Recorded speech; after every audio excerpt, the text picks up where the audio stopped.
살아계시는 우리 아버지 하나님 감사합니다. 영원한 지옥에 가야 마땅했던 죄인들을 독생자 예수님의 보혈로 다 사해 주시고 구원해 주심을 감사드립니다. 우리가 받아야 될 형벌을 주님이 대신 받으심으로 우리 같은 죄인이 죄 용서를 받았습니다. 그리고 전능하신 하나님을 우리의 입술로 아버지라 부를 수 있게 해주심을 감사드립니다. 우리에게 주님을 위해 살 수 있는 삶을 허락하시고 날마다 우리 삶 속에 충성스러운 우리 마음과 손과 발의 행동을 통해서 주님께서 기쁨으로 받으심으로 우리가 그를 알고 감사드립니다.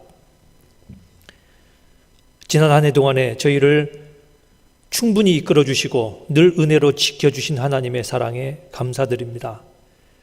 연말과 연초에 저희가 3박 4일간 동계 수련회로 함께 말씀을 듣고 함께 교제케 할 수 있는 시간 주심을 감사드립니다. 아직도 어려운 상황이 있기에 저희가 비록 얼굴을 대면하지 못하고 온라인으로 동계 수련회를 대부분 진행하였지만 그 가운데 주님께서 우리에게 사랑을 베풀어 주시고 주님의 그 은총을 마음 깊게 새길 수 있는 시간이 되었음을 감사드립니다. 이 마지막 시간도 우리가 마땅히 알고 또 깨달아야 될 말씀들을 알 수 있도록 성경 말씀을 우리 앞에 열어주시고 우리 마음이 주님 앞에 열려서 한 해를 위해 살아가는 우리 마음판에 깊게 새겨질 수 있기를 원합니다. 이 시간도 우리 가운데 두루 행하셔서 각 사람 마음을 인도하실 것을 믿고 감사드립니다. 시종을 함께 하실 주님께 감사와 찬송을 드리며 구주 예수님의 이름으로 감사 기도드립니다. 아멘. 히브리서 13장을 찾겠습니다. 신약성경 히브리서 13장입니다.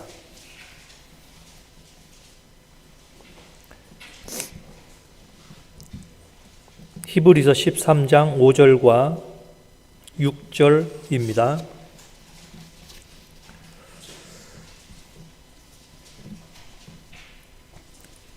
히브리서 13장 5절과 6절.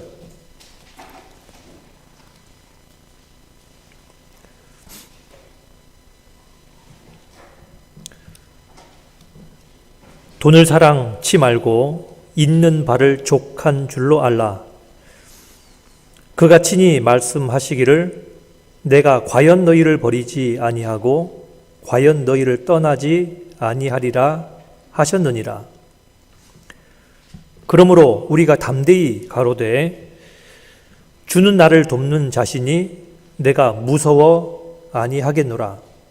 사람이 내게 어찌하리요 하노라.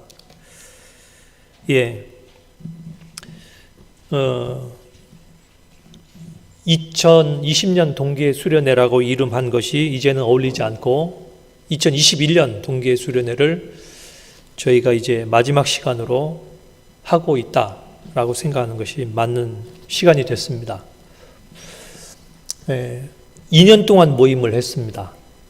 연도로 따지면 말입니다. 그렇죠? 2020년에서 시작해서 2021년까지 왔습니다. 지금 강당에 모이신 분들은 그 느낌이 없지만 대부분의 분들은 지금도 유튜브로 또는 줌으로 말씀을 듣고 있습니다. 하여튼 저희에게 한 번도 경험해 보지 않았던 경험을 지난해에는 많이 했고 한 번도 사용하지 않았던 단어를 지난해에는 참 많이 사용도 했습니다. 올해는 그 모든 어려움이 다 지나가고 마치 지난해 개구리가 멀리 뛰어가기 위해서는 완전히 움츠리는 것처럼 움츠렸던 그런 해라면 올해는 이제 활짝 기지개를 켜고 멀리 도약하는 그런 시간이 되었으면 좋겠습니다. 지금 이 히브리서 13장의 말씀은 우리에게 아주 중요한 교훈을 우리가 당한 이 시대에 던져주는 귀중한 메시지가 들어있습니다. 돈을 사랑치 말고 있는 바를 족한 줄로 알라고 말씀하셨습니다. 돈의 위력은 우리가 살아보는 가운데 자주 경험한 것처럼 있으면 굉장히 편리하고 없으면 너무도 불편합니다. 마치 돈이 나와 함께 있으면은요, 내게 능력이 주어진 것처럼 그 만사에 자신 있어 하기도 하고, 돈이 어느 날 탁 사라져 버리면 마치 내게 능력의 근원이 사라진 것처럼 사람의 마음이 좁아지고 움츠러들어서 모든 것에 자신이 없어지는 것도 경험한 사람들이 많이 있을 겁니다. 그런데 이 성경에서는 돈을 사랑치 말라, 있는 바, 그 독일어 그 표현에는요, 현재 상태를 족한 줄로 알라, 그런 말씀으로 하고 있습니다. 현재 내 주머니에 들어있는 돈, 내 지금 지갑에 얼마가 들어있든지 간에 그것이 많든 적든 부족하든 충분하든 간에 그 있는 바를 족한 줄로 알라라고 말씀을 하셨어요. 예, 돈 많았던 경험 생각해 봅시다. 돈이 충분히 있으면요, 그 마음이 어떻든가요? 넓어지지 않던가요? 누가 무엇 좀 부탁하면은 쉽게 사주마, 그렇게 이야기도 되고, 마음도 넓어지고 그 사람들한테 베풀어주는 이 그 씀씀이가요, 굉장히 다른 사람한테 덕이 되는데, 적은 돈밖에 없을 때, 마치 과부의 2 렙돈처럼 아무것도 없다고 생각할 때 마음은 어떻게 되든가요? 그런데 주님은 여기에서 우리에게 말씀을 나타내 주시고 계십니다. 하나님의 뜻은 돈 사랑하지 말고 현재 있는 바를 족한 줄로 알라라고 말씀하셨어요. 특히 이 말씀은 히브리서 속에 들어있다는 것이 좀 의미가 깊습니다. 히브리서라는 이 그 성경은요, 예수님 당대에 이제 예수님은 그들 앞에서 승천하여 눈에 보이지 않고 이제 그 예수님의 복음이 유대 땅에 쭉 전파되고 있는데, 문제는 유대 정통교회에서 예수를 믿기만 하면 출교시킨다고 엄포를 놓을 때입니다. 그런데 우리가 사는 이 시대에는요, 출교한다 그러면은 뭐 내가 꼭 기독교만 믿어야 돼? 나는 그럼 천주교 갈 거야. 또 나는 뭐 이슬람, 나는 또는 다른 기타 종교에 갈 거야. 라고 그렇게 발버둥을 치는 사람 있지만, 이 당시에 유대교라는 것은요, 사회 자체가 유대교 중심으로 구성되었기 때문에 출교라는 말은 곧 생명의 유지까지도 도전받는 시대입니다. 출교하면 못 살아요. 그러니 돈이라는 것은 지금 이 유대인한테는요, 굉장히 큰 능력이 있을 때입니다. 가만있어 봐, 내가 출교당하면 먹고 살 수 있나? 이제 내가 굶어 죽는 거 아닌가? 그러니 예수님의 말씀을 들었고 예수님의 기적하심을 직접 현장에서 맛보았던 그들, 오병이어도 현장에서 얻어먹어본 사람들입니다. 나사로의 부활도 눈으로 봤던 사람들입니다. 그래서 예수님을 믿곤 싶은데 뒤에서는 유대교회에서 출교라고 엄포를 하고 있기 때문에 예수님에게 가지도 못하고 또 유대교로 그렇다고 돌아가지도 못하고 중간에 우왕좌왕하고 있던 사람들입니다. 마음에 갈피를 못 잡고 있는 거죠. 그런데 이 히브리서 기자는 돈 때문에 문제될 거 없다. 돈 사랑하지 말고 있는 바를 족한 줄로 알아라. 그분이 친히 말씀하시기를 내가 과연 너희를 버리지 아니하고 과연 너희를 떠나지 아니하리라 하셨느니라 라고 말씀하신 겁니다. 전능하신 하나님이 나와 함께 있다면, 자, 그것을 한번 생각해 봅시다. 천지 만물을 말씀 하나로 창조하신 그 하나님, 인간의 역사를 지금도 운행하시는 그 그 하나님이 나와 함께 하겠다 그 말이에요. 하나님께서 나와 함께 하시는 그 이유가 뭐죠? 목적이 뭐죠? 나를 감시하겠다는 겁니까? 아니고 나를 돕겠다는 거예요. 지켜주시겠다는 겁니다. 그런데 우리는 간혹 하나님을 돈보다 못한 조치처럼 생각하는 그러한 잘못은 범하지 않나요? 예를 들면 처음 말씀드린 것처럼 돈이 있으면 막 마음도 뿌듯하고 무엇이든지 할 수 있을 것처럼 자신감이 흘러넘치고, 그런데 돈 없으면은 쪼그라들어서 아무것도 못할 것처럼. 그런데 그 돈하고 하나님하고 같이 이렇게 생각해 보면요, 돈을 제쳐놓고 하나님이 내게 함께 있으면 돈 있을 때처럼 내가 자신감이 있고 내 모든 것에 뒤로 물러서는 그런 위축되는 마음이 없다라는 생각을 함께 느껴보십니까? 하나님은 우리에게 돈 중요한 게 아니다 이 말이에요. 돈이 너에게 있든 없든 있는 바 현재 내 주머니에 있는 것 가지고 족한 줄 알라고 말씀하셨어요. 그런데 이런 말씀 드리면요, 우리 가운데 많은 분들이 아이고 그래도 돈은 좀 있어야지 신앙생활 하겠습니다. 교회 오고 가는데 차도 타야 되고, 교회 오니까 헌금도 간혹 해야 될 것 같고, 교회 오면은 회비도 내라 말씀도 하고, 그러니 내 주머니 뭔가 있지 아니하면 자신감 사라지겠던데요 라는 경험을 많이 이야기합니다. 그런데 하나님께서 일상생활 가운데 돈은 크게 유용하지만 돈 문제 그거 크게 중요한 거 아니라 라고 말씀하십니다. 6절에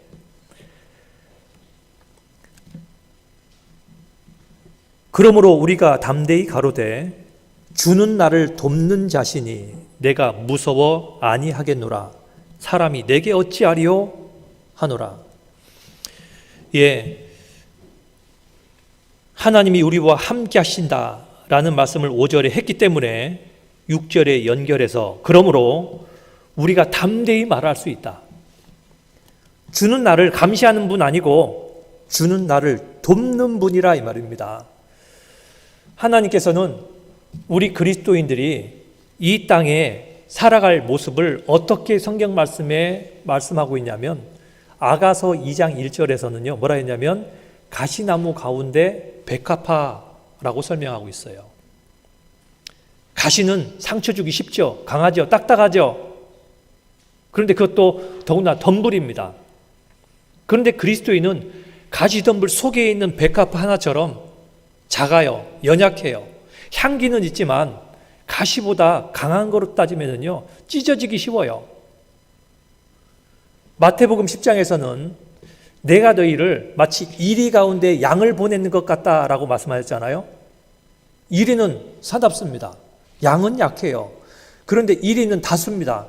양 한 마리를 이리 가운데 보내는 주님 마음이 어떻겠어요? 그렇기 때문에 주님은 우리를 돕는 분이라고 여기 말씀하고 있는 겁니다. 주님이 우리와 함께 하시는 이유가 뭐냐면 세상 가운데 그리스도인이 살기 때문에, 또 세상 가운데서 그리스도인들이 살아가야 되기 때문에, 또 하나 세상 가운데서 그리스도인들이 전도를 해야 되기 때문에 함께 하시겠다라는 겁니다. 그 함께 하심에 대해서 절대적으로 신뢰하는 사람은 내가 무서워 아니하겠노라. 사람이 내게 어찌하리요? 라는 마음을 갖는다는 거죠. 세상이 내게 뭐라 한들, 세상이 나에게 달려든들, 아니면 돈이 있든 없든, 또는 세상이 어떤 환난과 핍박이 일어나든 간에 그리스도인들은 내가 무서워 아니하겠노라. 나를 돕는 하나님이 나와 함께 계시니 사람이 내게 어찌하리요? 라는 고백이 있다 그 말입니다.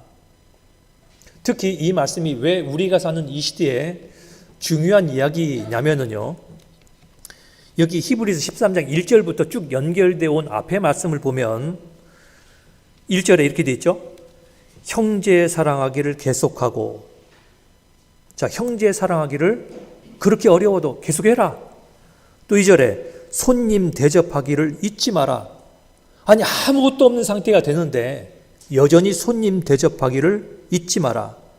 부지 중에 천사를 대접하는 자도 있다. 얼마나 영광스러운 일이냐 그 말입니다.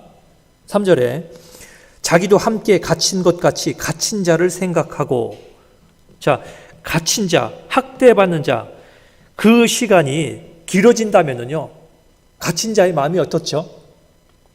감옥에 갇혀 있는데 풀려날 시간이 기약이 안 돼 있어요. 한 주 갇혀 있는데 마치 오래전 그 요셉처럼 말입니다. 10년 이상의 감옥에 있었다면요, 요셉 마음이 어떻게 됐을까요? 갇힌 자를 생각하고 자기도 몸을 가졌은즉 학대받는 자를 생각해라. 전부 다 움츠러들 것밖에 없는데, 환경은 너무도 열악한데, 그런데 담대하라는 겁니다. 하나님이 너를 돕는 자시고 그 하나님이 너와 함께 하시기 때문에 주저하지 말고 무서워하지 말고 담대함을 갖고 살라고 말씀하시는 겁니다. 그러므로 우리가 담대히 가로되 사람이 내게 어찌하리요, 환경이 내게 어찌하리요 라는 이 히브리서 13장 1절부터 6절까지 이 마음을 우리가 이 시간 가운데 꼭 배워야 되겠습니다. 마치 이 믿음을 갖고 있었던 사도 바울은 오래전에 이 성경에 뭐라고 말씀을 하고 있냐면, 디모데전서 2장, 디모데 후서 2장에 뭐라 기록하고 있냐면요, 복음을 인하여 내가 죄인과 같이 매이는 데까지 고난을 받았다. 그런데 하나님의 말씀은 매이지 아니하리라 라고 디모데후서 2장 9절에 말씀을 기록하고 있습니다.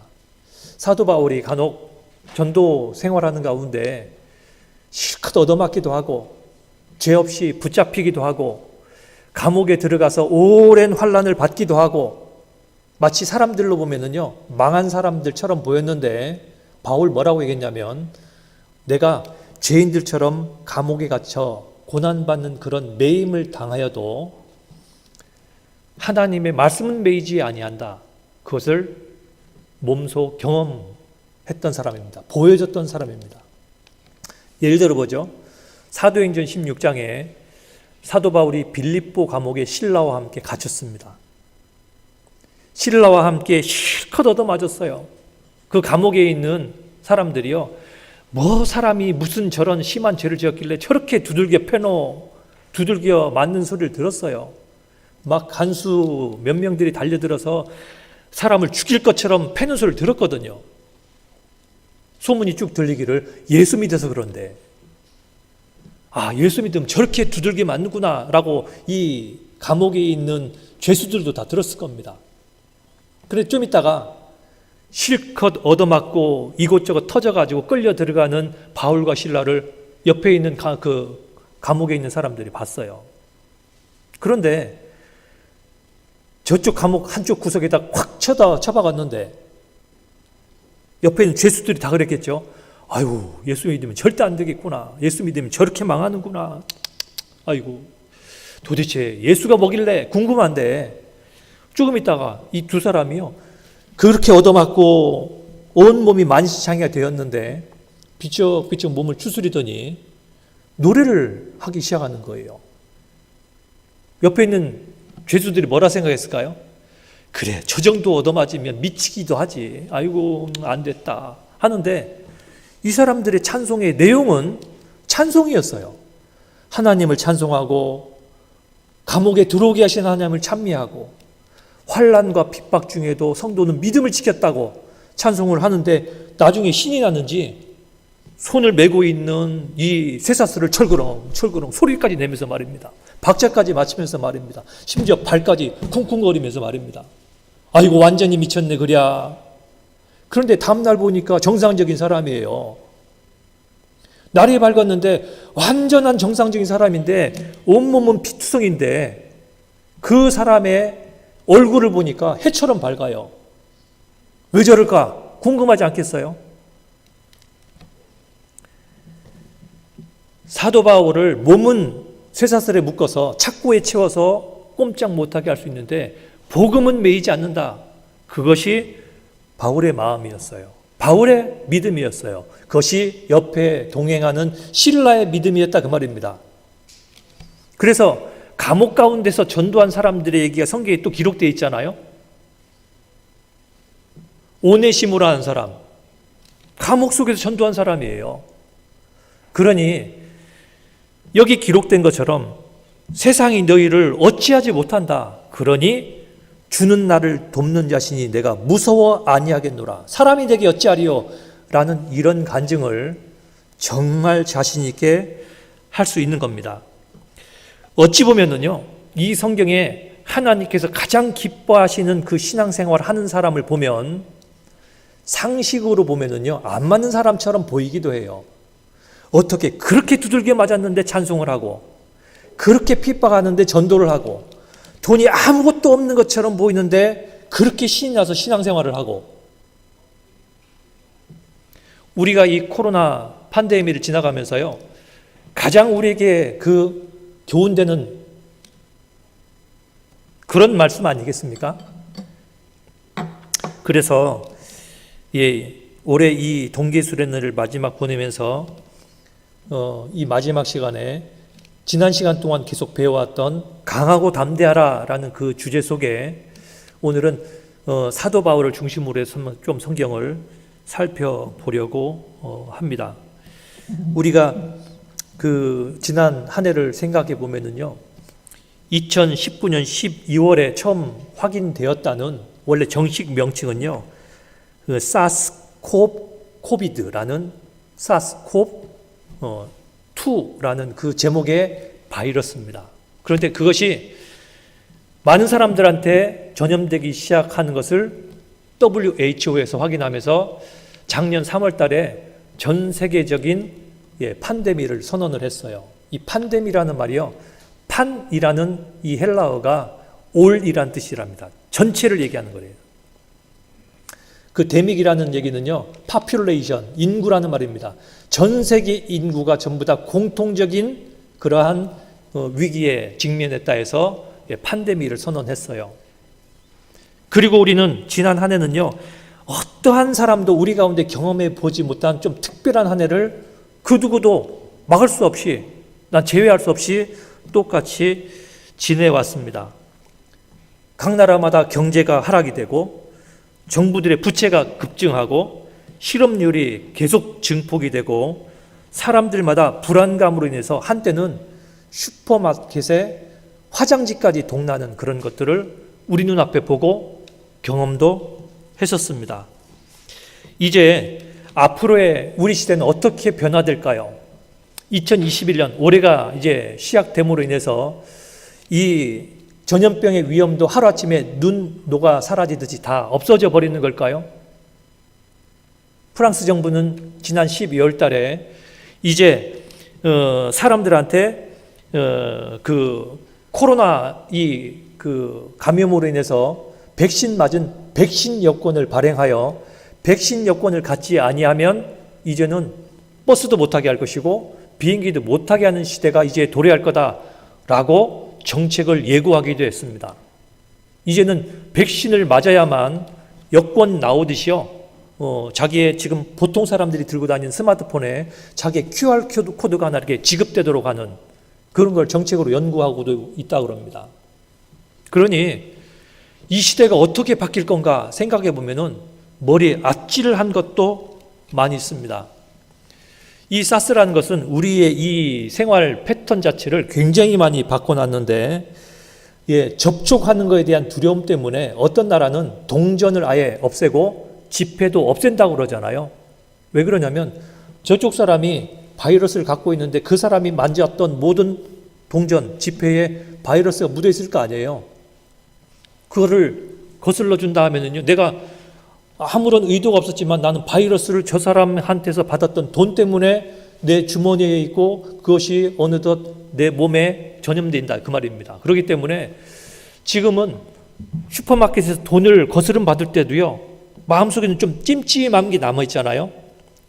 그래서 이제는 모든 것을 비대면으로 바꾸는 가운데 돈도 없애고, 이제 그것은 요한계시록 13장에 기록되어 있는 것처럼 모든 사람의 오른손이나 이마에 표를 받게 하고 이 표를 가진 자 외에는 매매를 못하게 한다는 그 요한계시록 13장 16절 9절의 그 예언이요, 한층 더 우리 앞에 쫙 성취될 수 있는 속도를 높인 겁니다. 아무도 모르게 어쨌든 싹 가까워졌어요. 강화된 디지털 인프라를 통해서 이제는 집집마다 사람들이, 옛날은 회사에서 근무해야 됐는데 이제는 집에서 근무할 수 있는 것도 머릿속에 가능하게 됐어요. 원격 진료라는 것도 가능하게 됐고요. 거기 있어도 돼요. 안 와도 돼요. 의사가 원격적으로 진료를 이제 하는 데이터까지도 서서히 뒷받침되고 있고, 로봇에 대한 의존도도 점점 많아진다고 그러죠. 왜 그러면 로봇은 감염이 안 돼요. 그리고 이제 e스포츠라는 것이 증가가 돼서요, 옛날에는 스위스 산꼭대기 올라가서 스키를 타야 됐는데 이제는 3D, 4D, 5D까지 나와가지고 산꼭대기에서 스키로 내려가는 그 느낌을요, 집안에서도 이제 느낄 수 있도록 모든 뒷받침이 되기 시작할 거예요. 이것이 인터넷이나 아니면 발달되어 있는 우리 주위에 있는 문명의 이기를 가지고 말입니다. 제가 오래전에 삼성의 공장장 하시는 분으로부터 어떤 얘기 들었냐면, 앞으로 TV는요 3D가 아니라 4D도 나온대요. 뭐냐면 2D 평면에서 3D, 이제 입체라는 느낌을 갖도록 만들고, 4D는 뭐냐면 TV 앞에요 그 방향제 같은 걸 쫙 뿜어주는 그런 것이 있어서, 내가 숲에 들어갔다 그러면 3D는요 숲에 들어온 느낌으로 이 구글을 끼면은, 구글이라고 그럽니까? 고글을 끼면 숲에 들어왔다, 이제 입체를 느끼는데 숲에 들어온 느낌을 앞에서 방향제가 쫙 뿌려져 가지고 숲 느낌도 나게 한다, 이제 그 말입니다. 멋진 세계가 되겠죠. 이제는 방 안에 앉아서도요, 산 꼭대기에서 스포츠하는 그 스키 탄 사람이 뛰어내리면요, 나도 떨어지는 느낌, 막 활강한 느낌, 선풍기가 불어옴으로 인해서 바람이 막 내 머리카락을 날리고 나는 점프한 사람의 느낌 다 갖게 다 할 거예요. 이제 멋진 세계가 올 겁니다만 7년 환란입니다. 우리가 살고 있는 시대에 정신 안 차리면은요, 그리스도인도 똑바로 못 사는 시대가 되었다는 것을 우리는 알고 정신 차려야 될 시대입니다. 지난 한 해 동안에 저희가 많이 성경을 상고했던 것처럼 누가복음 21장 예수님이 이 마지막 때 어떤 일이 있을 것에 대한 제자들의 질문에 답을 뭐라 하셨냐면, 처처에 큰 지진과 기근과 온역이 있겠다라고 이야기했는데, 그 온역이 바로 전염병들 얘기입니다. 우리 시대에 만연돼 있죠. 예. 그리고 요한계시록 6장 8절에는 청황색 말이 나오는 말씀을 하시면서, 그 청황색 말이 나올 때 그 탄자의 이름은 사망과 땅의 짐승으로서 죽이는 그런 재앙들을 일으킬 거라라고 예언을 하셨는데, 그 독일어 성경에는요 그 표현을 뭐라고 이야기하고 있냐면, 페스트와 야생 동물로 사람을 죽인다라고 그렇게 그 번역을 루터가 했는데, 페스트 전염병 얘기죠. 야생 동물 때문에 사람이 죽는 거, 우리 시대에 이제 눈에 가능한 것들 벌써 이미 전조를 보고 있잖아요. 조류독감인데 사람한테 위협을 끼쳐요. 짐승들한테 전염됐던 것이 일반적으로는 짐승에서 짐승으로 옮겨졌는데 이제 그 전염병이 사람한테 와요. 그 요한계시록에 예언된 사건들을 우리는 눈앞에 실감하고 있는 때다. 그곳을 살고 있다 이 말입니다. 여기 히브리서에 대한 말씀은요 한 번은 더 올 겁니다. 책갈피를 해두시면 시간은 절약되겠습니다. 시편 91편을 봅니다. 시편 91편. 시편 91편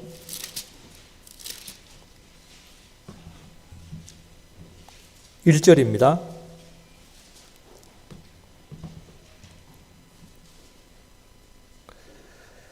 지존자의 은밀한 곳에 거하는 자는 전능하신 자의 그늘 아래 거하리로다. 내가 여호와를 가리켜 말하기를 저는 나의 피난처요 나의 요새요 나의 의뢰하는 하나님이라 하리니, 자, 여기 지존자의 은밀한 곳에 거하는 자, 전능하신 하나님을 그늘로 삼아 거하는 자. 내가 여호와를 가리켜 말하기를 저는 나의 피난처요 나의 요새요 나의 의뢰하는 하나님이라 하리니. 자, 우박이 떨어지고 있습니다. 그런데 우박이 보니까 제법 덩어리가 커지고 점점 커지네요. 하나마저도 머리에 구멍이 나겠네요. 그럴 때 밖에 있으면 얼마나 두렵겠어요. 그런데 바위 밑에 있으면은 우박이 더 크든 상관있습니까? 바위가 나를 보호해 줄 거예요. 저기 와도 산성이 있으면 산성이 나를 보호해 줄 거라는 생각이라 이 말입니다. 3절에 왜 그런 믿음을 얘기했는지 이유가 적혀 있습니다. 3절. 이는 저가 나를 새 사냥꾼의 올무에서와 극한 연병에서 건지실 것이미로다. 왜 하나님이 내 그늘이 되고 요새가 되고 피난처가 되시냐면, 하나님이 새 사냥꾼의 올무에서 나를 건지시고 극한 연병에서 건지신다라고 했는데, 극한 연병이 독일 성경에는 페스트로 다 기록되어 있죠. 페스트. 전염병에서 구한다 이 말입니다. 제가 지난 한 해 동안에요, 심지어 그리스도인 마음속에도 슬쩍슬쩍 들어와 있던 이 전염병의 공포가요, 신앙생활까지 못하게 만드는 것을 제가 간혹 보면서, 야, 평소에 믿음이 어떤 거였을까? 하나님을 얼만큼까지 기대하는 걸까? 한번 물어봅시다. 전염병이 우리한테 왔어요. 지켜줄 거라는 믿음이 있어요. 그런데 혹시 전염병이 전염병으로부터 나를 지켜주지 못한 것처럼 감염되면 하나님 잘못한 겁니까? 어느 날 전염병이 더 창궐해서 우리 가운데 몇 사람 전염병이 걸리고 이제 그 몇 사람이 더 많은 숫자로 점점점 번지면 하나님이 잘못하신 거냐 그 말이에요. 아니에요. 그건 아니에요. 오늘 말씀 가운데 분명히 좀 답 좀 가져갑시다. 여기 6절에도 뭐라 기록되어 있냐면, 흑암 중에 행하는 연병과 백주에 황폐케 하는 파멸을 두려워 아니하리로다 라고 했잖아요. 왜 이 사람은 시편을 기록하면서 극한 연병에서 건지실 하나님을 기대하고 있고 두려워 안 한다고 이야기하였냐면요, 성경을 가만 자세히 단어 하나까지 살펴보다 보면요, 무엇을 하냐면 하나님은 우리를 모든 환난 가운데 지키셔요. 그런데 간혹 보면요, 나사로처럼 거짓도 허락하셔요. 요셉 같은 감옥에 갇히는 것도 허락하셔요. 다윗처럼 자기의 장인된 사울 왕으로부터의 쫓김을 허락하셔요. 허락하신다니까요. 왜 그러냐면 그의 사랑하는 하나님의 자녀들을 위해서 그래요. 하나님은 우리를 모든 환난으로부터 다 지켜주신 것만으로 우리에게 하나님의 전능하심을 나타내시는 게 아니고, 환난 가운데 간혹 그 사람을 집어넣고요, 그 속에 함께 하시면서 그 사람의 믿음을 다른 사람 앞에 증거하며 하나님의 전능하심을 모든 사람 앞에 보이고자 하셔요. 그러니 일반적으로 그리스도인의 믿음은 어려움 속에서 빛을 보이기 시작해요.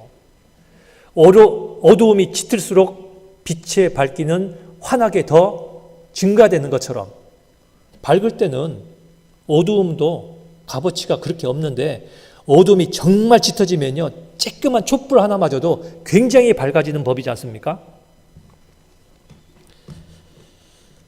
예, 그래서 우리가 앞으로도 전쟁도 있고 기근도 있고 전염병도 있을 터인데, 우리 그리스도인이 그런 환난 속에서, 그런 요란한 속에서 어떠한 마음을 갖고 살아야 되는지, 우리의 올바른 위치와 마음가짐에 대해서 다시 한번 마음을 정리해서 이 한 해를 살았으면 좋겠다라는 겁니다. 다시 본문 들어가 봅시다.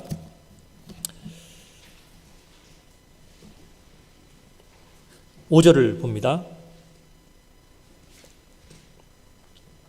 돈을 사랑하지 말고, 돈을 사랑치 말고 있는 바를 족한 줄로 알라. 예, 정상적인 그리스도의 삶을 살아가면서 왜 어려움이 전혀 없을 수 있겠습니까? 정상적인 그리스도인 삶을 살아도요, 개인적으로 어려움이 생기기도 하고 가정에 다른 사람은 알지 못하는 그런 어려움이 생기기도 합니다. 누가 아프기도 하고 멀리 떨어져 있는 부모가 혹 어떠한 어려움을 겪는 경우도 있고, 그리스도인이라 해서 하나님이 모든 환난으로부터 다 제외시켜 준 것은 아닙니다. 회사에서 어려움을 당하는 분도 있고, 학교에서 공부하는 중에 또는 친구 관계에 문제가 생기는 경우도 있습니다. 기타 많은 어려움이 생길 수 있는데, 그 중에 가장 대표적인 것 중에 하나가 금전적인 문제입니다. 여기 돈을 사용하는 삶에서부터 어떻게 하면 그리스도인이 자유할 수 있냐 이 말입니다. 돈은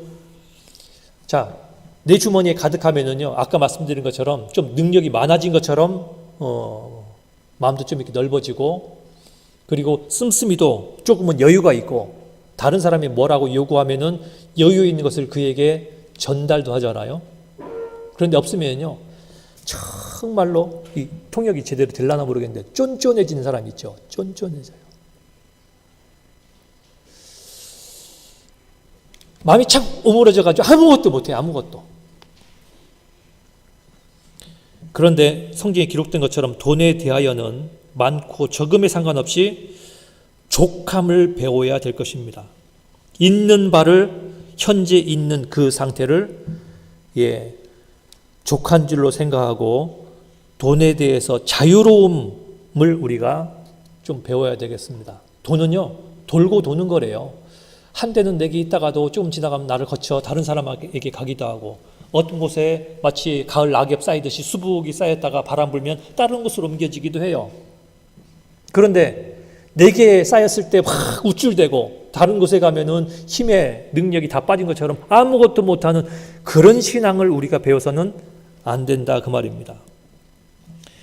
잠언 11장 28절에 보면은 재물을 의지하는 자는 패망하려니와 라는 말씀도 있고, 허무한 재물에 내 마음을 치심하지 말아라. 그 재물은 독수리처럼 날개를 펴고 공중으로 날아간다는 표현도 있습니다. 시편 39편 6절에는 사람들이 이 돈을 벌기 위해서 막 그 헛된 일에 분유한데, 그리고 재물을 막 쌓아가려고 노력하는데 문제는 누가 취할는지 알지 못하나이다 라는 표현도 있습니다.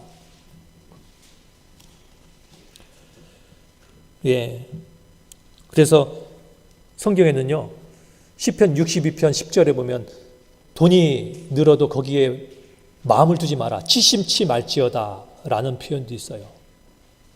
하나님이 내게 허락하신 부분을 믿는다면 그 믿는 믿음에 대해서 우리는 하나님께 감사하고 현재 내 삶 속에서 하나님이 허락한 그 환경 여건을요, 최대한 활용하는 것이 가장 올바른 우리의 생활 태도가 되어야 될 것입니다. 전도서 찾아보겠습니다.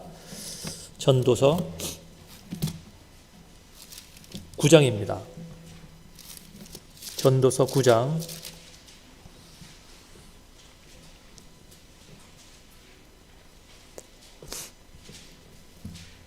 11절입니다.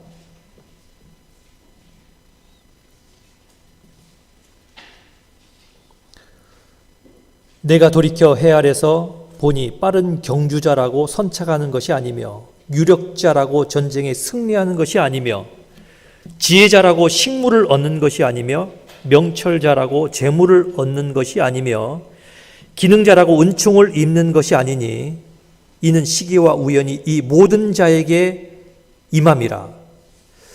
솜씨 좋다고 유명한 거 아니죠. 정말 솜씨 좋은데 아무에게도 알려지지 않는 그런 초야에 묻혀 사는 사람도 있어요.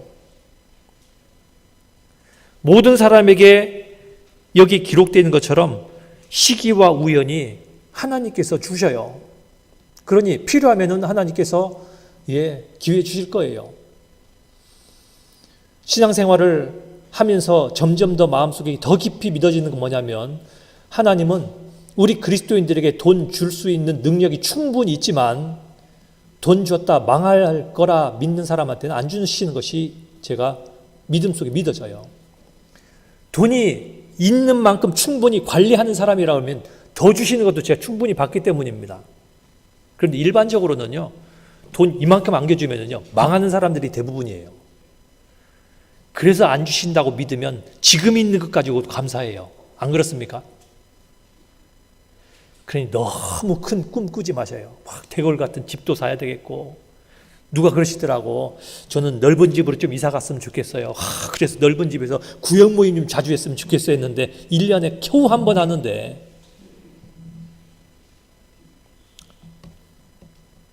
그 1년에 딱 하루 구역 모임하고 나머지 1년에 364일은 내 집이에요. 그냥 내 집. 하나님은 그러실 거예요. 그게 왜 네 집이냐고. 예, 우리 가운데 멋진 분 제가 또 알아요. 우리 가운데 어떤 분은요, 집은 샀는데 내 집이 아니라 교회 식구 집이에요. 그냥 거기가 오고 가는 참새 방앗간도 되고 모임집도 되고, 언제든지 가면은 차를 내주고, 모임하는데 늘 부족함 없도록 형제자매를 초대하고, 오면은 냉장고 다 털어서 대접하고, 냉장고 다 털렸는지 모르는 것이 그 다음에 가면 또 차 있더라니까. 그 냉장고 또 채우는 그것을 누가 주실까요? 그 집에는 돈이 많았을까요? 아니에요. 하나님이 채워주심을 믿어요. 그러니 모든 사람한테 시기와 우연을 주는 것을 하나님께 믿고 현재 내 삶에서 충성스럽게 살면 돼요. 마태복음 6장입니다. 마태복음 6장에 31절입니다.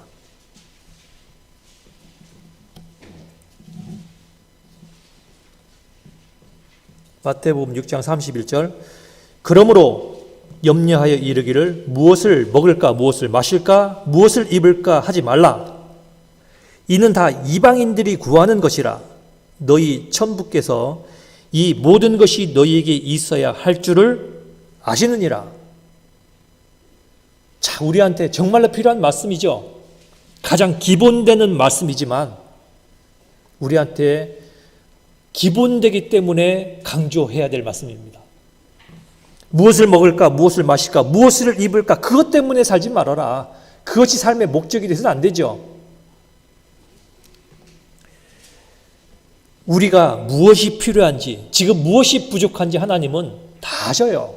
그러니 하나님 앞에 충성스럽게 살아가면 하나님이 준비해 주시도록 하는 것이 훨씬 낫죠. 내가 이것을 찾아다니려고 무엇을 먹을지 무엇을 입을지 막 찾아다니면서 드디어 하나 구하면은 됐다, 이것이 아니라 주를 위해 살면 주님이 내게 필요하신 걸 주님이 찾아주셔요. 주님이 옛다 너 지금 이거 필요하구나. 그러니 히브리서 우리가 13장 5절 6절에 봤던 것처럼 하나님은 나를 좀 돕는 자시니 사람이 내게 어찌 알고, 사람이 내게 어찌 알고 내가 무서워 아니하겠노라 라는 그 마음이 우리 속에 확인되는 시간이 되어야 되겠습니다. 하나님께서 약속해 주셨습니다. 내가 과연 너희를 떠나지 아니하리라. 하나님께서 간혹은 우리를 사망의 음침한 골짜기로 데리고 들어가셔요. 많은 시간 우리를 쉴 만한 물가로, 그리고 풍성하게 먹을 수 있는 그 잔디밭으로 우리를 데리고 가셨어요. 그런데 한참 풀을 뜯다 보니까 목자가 얘들아 가자 하고 불렀습니다. 그래서 목자를 따라가다 보니까 점점점 어두워지고 골짜기가 생겼습니다. 양쪽을 보니까 벼랑이에요. 왜 우리를 이곳에 데리고 들어왔나 하고 부들부들 떨 것이 아닌 이유가 뭐냐면 앞에 목자가 가고 있어요. 목자가. 그러면 우리의 목자가 필요해서 이곳으로 데리고 들어온 모양이다. 이 골짜기 다 지나가면 저쪽에 더 광명이 있겠고 거기에 풍성한 풀밭이 있는 모양이다 하고 안전하게 생각하면 되는데, 눈이 옆에 골짜기 가고 이 사망의 음침한 이 그 분위기에만 뺏겨버리면은요, 마치 바람을 보고 바닷속에 빠져들어갔던 베드로처럼 말입니다. 주님을 못 보게 되는 겁니다. 성경에 야곱은 보면은요, 자기 형의 복수가 무서워서 바단 아람을 떠나서 브엘세바를 떠나서 멀리 하란으로 갔죠. 그런데 하란으로 막 가는 길에 날이 저물었어요. 돌 하나를 취해서 베개하고 눈물을 흘리면서 드디어 잠이 들어요. 그런데 잠 들었던 이 야곱이 깜짝 놀랐던 게 뭐냐면 사닥다리 하나가 하늘에서 내려와 가지고요, 천사가 오르락 내려가는 걸 봤어요. 그때 이 야곱이 하나님으로부터 어떤 얘기를 듣고 난 다음에 이 모든 여정 가운데 자신이 생겼죠? 그게 뭐였냐면, 창세기 한번 찾아봅시다. 창세기 28장입니다. 창세기 28장에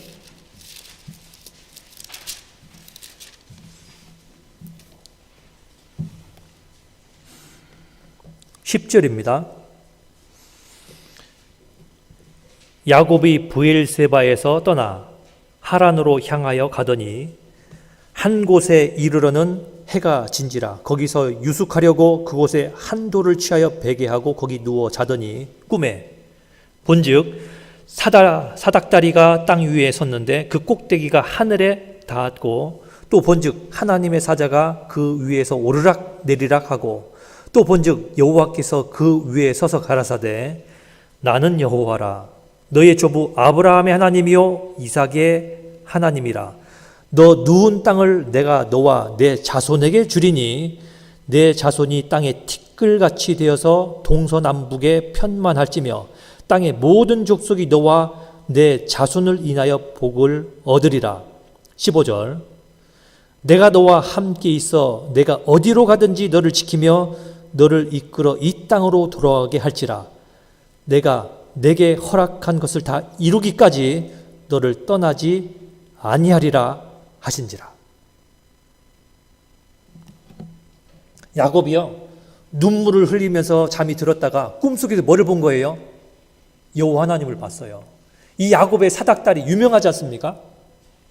하나님께서 말씀하시기를 내가 너와 함께 하겠다. 임마누엘 하나님에 대해서 약속해 주셨어요. 네가 이 땅에 돌아오게 할 것이다. 그 동안에 내가 너와 항상 함께 하겠다 약속을 들었던 거예요. 그런데 신앙의 선진들마다 왜 담대한 신앙생활을 했냐면 전부 다 공통적인 요소가 바로 이거예요. 너 어려울 때 있을 거다. 이 브엘세바를 떠나서 하란까지 가는 길에 강도도 만날 수 있을 것이고, 양식이 떨어질 수도 있을 것이고, 사막을 건너갈 수도 있을 것이고, 그런데 걱정하지 말아라. 내가 너와 함께 하겠다. 하나님이 옆에서 뭐 하겠다는 거죠? 돕겠다는 거 아니에요. 마치 광야 생활할 때 이스라엘 백성들은 40년 내내 어떻게 살아왔는지 몰랐지만 신명기 1장에 기록된 것처럼 그들 앞서서 장막 칠 곳을 하나님이 찾으셨고, 이스라엘 백성들을 마치 아버지가 자식을 안고 건넌처럼 다 그렇게 도왔다라고 하지 않습니까? 그 하나님이 이스라엘 백성들에게 함께 하겠다라고 하신 거예요. 여호수아 1장을 또 봅니다. 여호수아 1장에 5절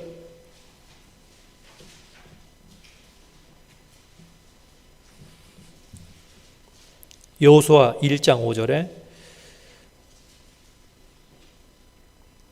너의 평생에 너를 능히 당할 자가 없으리니 내가 모세와 함께 있던 것 같이 너와 함께 있을 것임이라.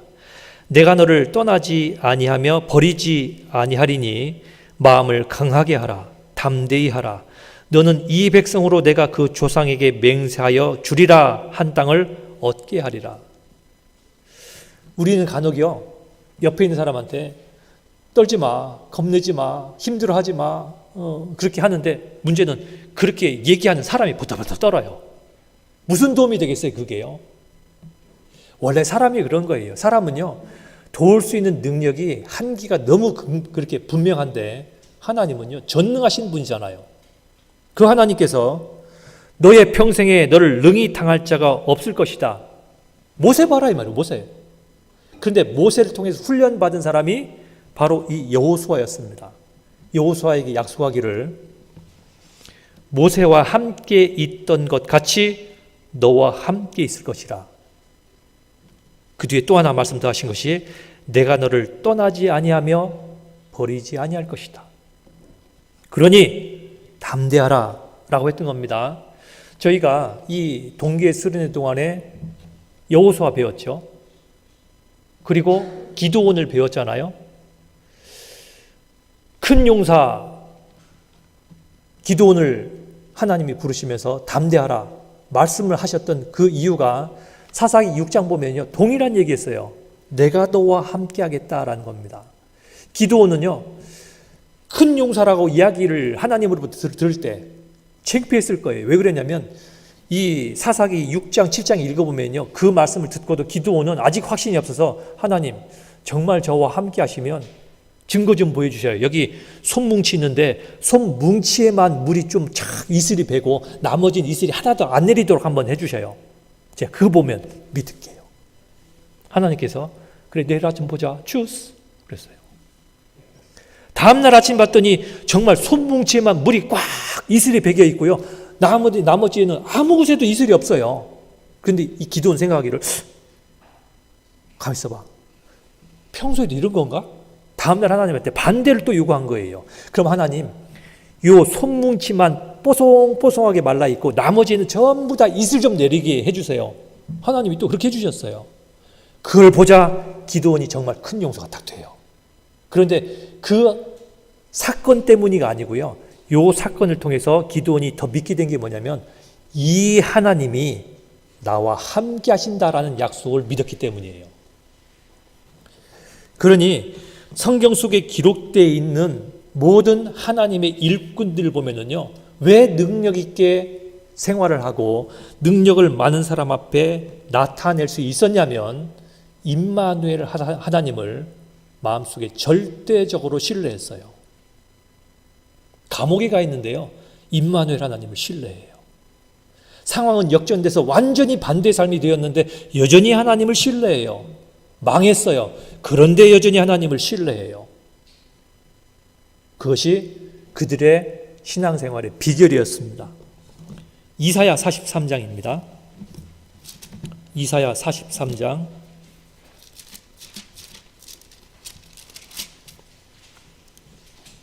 1절입니다.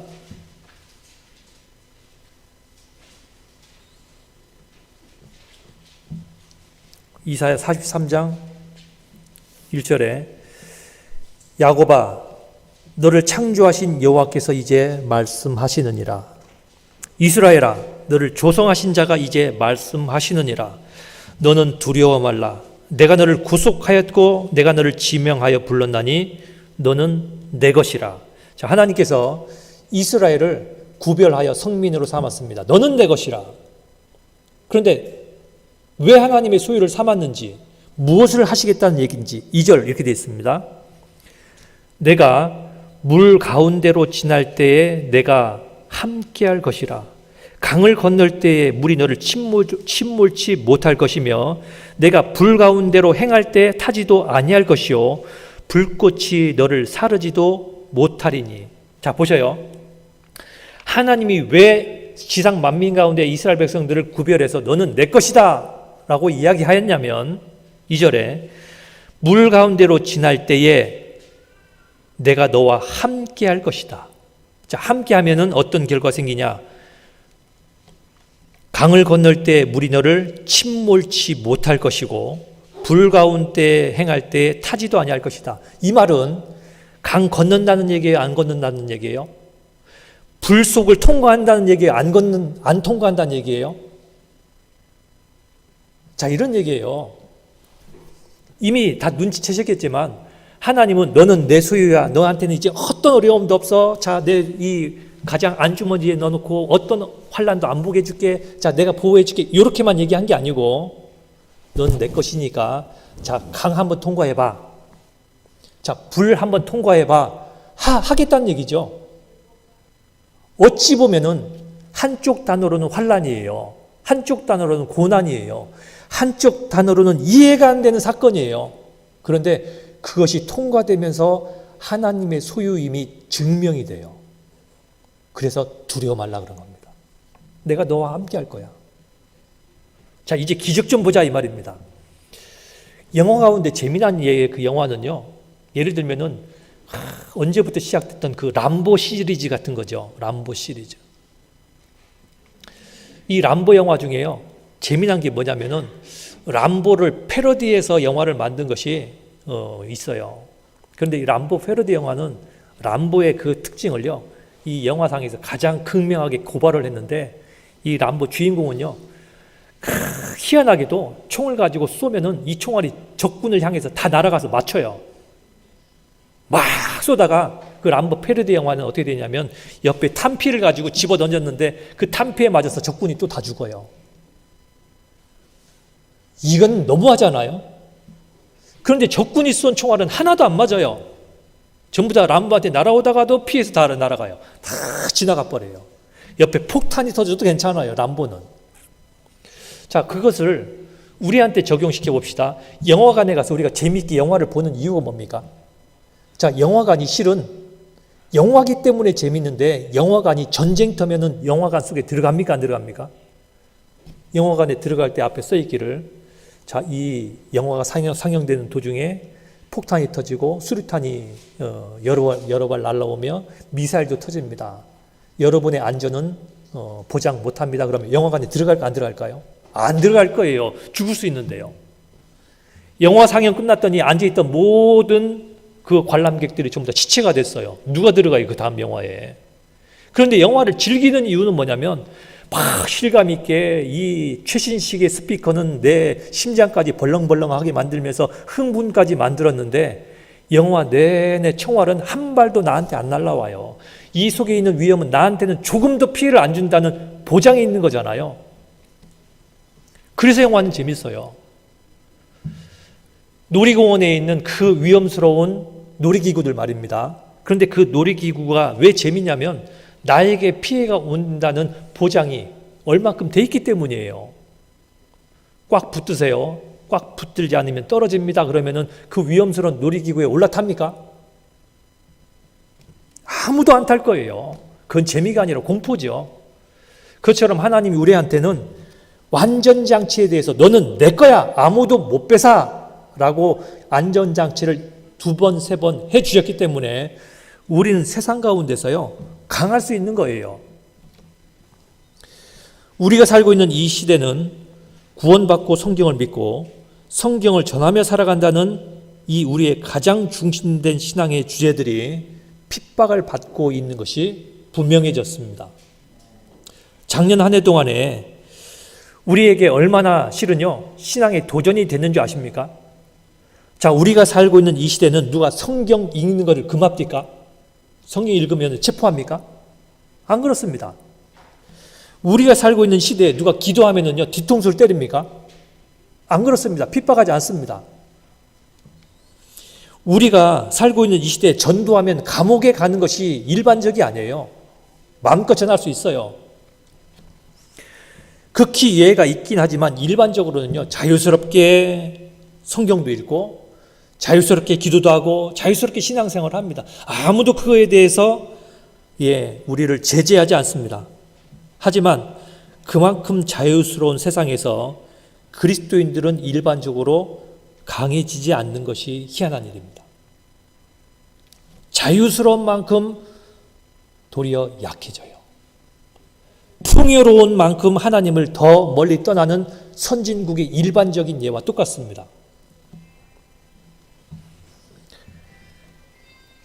타협된 신앙이라는 것은 우리 시대를 지금요, 위협하고 있는 거예요. 너무나 자유스러운 생활을 오래 하다 보니까 조금만 어려우니까 신앙의 폭을 확 좁혀서 난 지금은 못해. 안전이 보장돼야지 나는 신앙생활 할 거야 하는 것으로 마음이 확 좁아진 겁니다. 마치 무엇과 똑같냐면 누가복음 14장에 보면은요, 신앙생활을 못하는 여러 가지 이유를 예수님이 한 비유로 들었죠. 잔치가 다 예비됐습니다. 오소서 초청을 했는데 잔치에 못 가는 사람들의 한결같은 이유가 다 있었어요. 제가 가고 싶습니다만 마침 밭을 엿대 계약을 했네요. 밭에 나가봐야 되겠기 때문에 용서하소서. 후에 좀 있다가. 제가 마침 소 5결이 샀네요. 이 10마리를 어떻게 해야 될까요?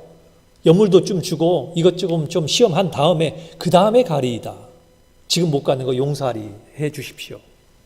제가 장가 들었습니다. 지금은 말고 조금 있다가 한결같이 전부 다 못 가는 이유가 다 있더라 그 말입니다. 타협이잖아요, 타협. 잔치는 지금 시작됐어요. 지금 예정된 시간, 이미 초청장도 와 있고 나는 확인했었고 달력에도 그 날짜를 써놨는데 문제는 하필 그 시간에 어떤 그 변명이 생긴 거예요. 우리가 살고 있는 시대가 그렇지 않습니까? 왜 신앙생활을 잘 못합니까? 라고 얘기하면요, 제가 지금 중요한 사업 건수가 생겨서, 제가 지금 중요한 어떠한 그 약속이 생겨서, 제가 애를 가져서, 제가 결혼했기 때문에, 제가 이런저런 일로 인해서, 이유는 다 있어요, 이유는.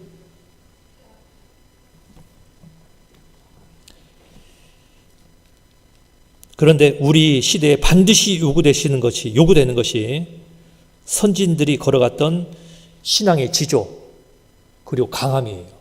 왜 우리 신앙의 선진들은 그렇게 살아갈 수 있었을까? 그들이 믿는 하나님과 우리가 현재 믿고 있는 하나님이 다른 분인가? 물론 아닙니다. 같은 분을 믿고 있는 거예요.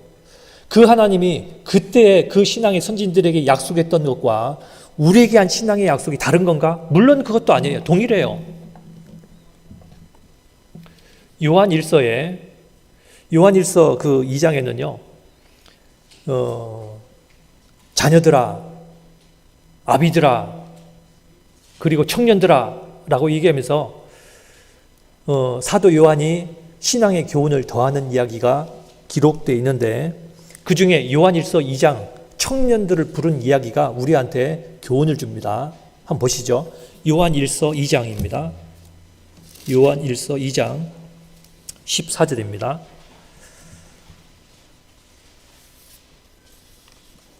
요한일서 2장 14절에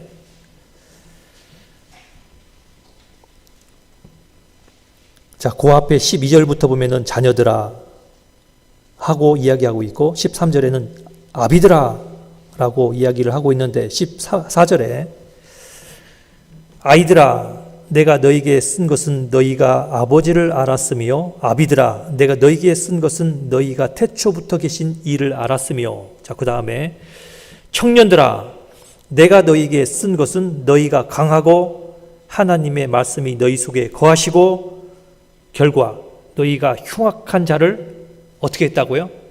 이겼음이라 라고 되어 있어요. 자, 우리 마음은요 누구든지 간에 청년입니다. 나이가 들었다고 해서 늙은 마음을 갖고 있는 분은 없어요. 얼굴을 보면 한숨이 나와도 마음속은 여전히 청춘인데, 자, 청년들아 라고 말씀하시면서 그들이 강한 것을 뭐라고 말씀하셨냐면 첫 번째는 하나님이 말씀이 청년들 속에 거해요. 그리고 결과 하나님의 말씀이 이 속에 거하면은 어떻게 결과가 나타나냐면 흉악한 자를 어떻게 한다고요? 말씀으로 이겨요. 말씀으로. 예수님이 시험 때마다 기록되었을 때라고 하면서 흉악한 자, 그 마귀의 시험을 이겼던 것처럼 우리 이 마음속에 하나님 말씀이 풍성히 거하면서 결과 흉악한 자를 이겨야 되는 것으로 나타나야 되는 겁니다. 머릿속에 알고 있는데 흉악한 자와 대결해서 이기지는 못해. 이거는 말씀을 알고 있는, 말씀을 암송하고 있는 것에 대해서 효과가 없는 거죠. 말씀은 우리를 흉악한 자로부터 승리하게 만듭니다. 우리 믿음의 선진들에 대해서 자, 계속 우리가 둘째 날, 셋째 날, 어제 저녁 시간까지 말씀을 계속 배워왔습니다. 예, 기드온에 대해서도 여호수아에 대해서도 그리고 다윗과 그리고 어제 저녁에는 죽으면 죽으리다 했던 에스더의 그 신앙에 대해서도 우리가 배웠습니다. 순간의 선택은요, 원래 미래를 결정하도록 되어 있는 겁니다. 내가 매번 순간순간 결정하지만 이것이 모아져서 내 미래가 만들어지는 거고 이것이 내 인생 전체가 되는 거예요.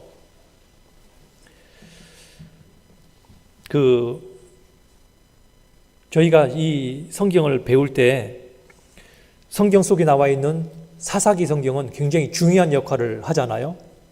사사기는 우리가 봤던 것처럼요, 1장 1절에 이제 가나안 땅에 들어가서 정복할 때에 하나님 우리가 어떻게 해서 이 땅을 정복해야 되겠습니까? 라는 하나님께 질문하는 내용으로 시작을 하고 사사기 마지막 장 마지막 절에는 그때 이스라엘 속에 왕이 없었기 때문에 백성들이 자기 소견에 옳은 대로 행하였더라 라는 것으로 마칩니다.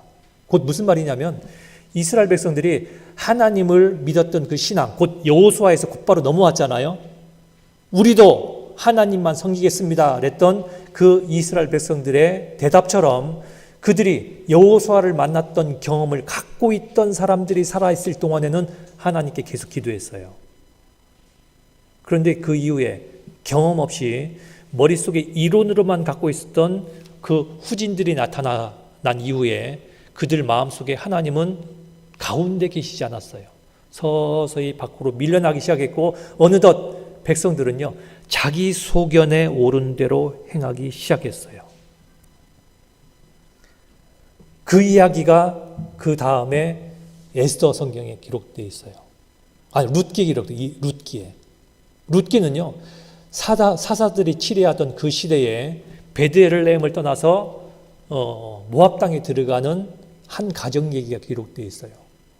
그거 보면 또 유명한 사건이 된 이유가 뭐냐면 그 땅에 흉년이 들었기 때문에 가족 전체를 데리고요 이 흉년이 없는 곳 모압 땅으로 가 살아요.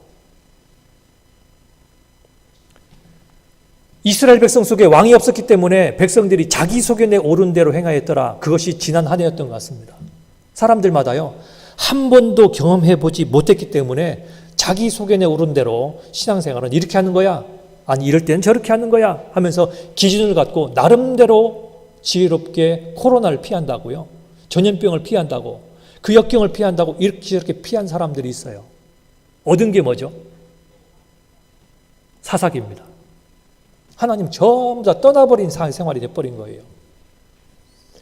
그런데 우리는 하나님께 하나님 제가 어떻게 해야 되겠습니까? 라고 묻고 하나님께 길을 묻고 하나님께서 우리에게 장애물을 허락하신 이유가 무엇인지를 알고 장애물에 대해서 원래 목적을요 우리가 옳게 해석을 해야 되는 겁니다. 원래 장애물이라는 것은요 우리에게 가지 말라고 주는 게 아닌 것이 대부분입니다. 장애물은요 통과하라고 주는 거예요. 고난과 환난과 역경은 우리에게 통행 금지의 의미가 아닙니다. 넘어가라 그 말이잖아요. 사도행전 20장 대표적으로 유명한 말씀이죠. 사도행전 20장입니다. 22절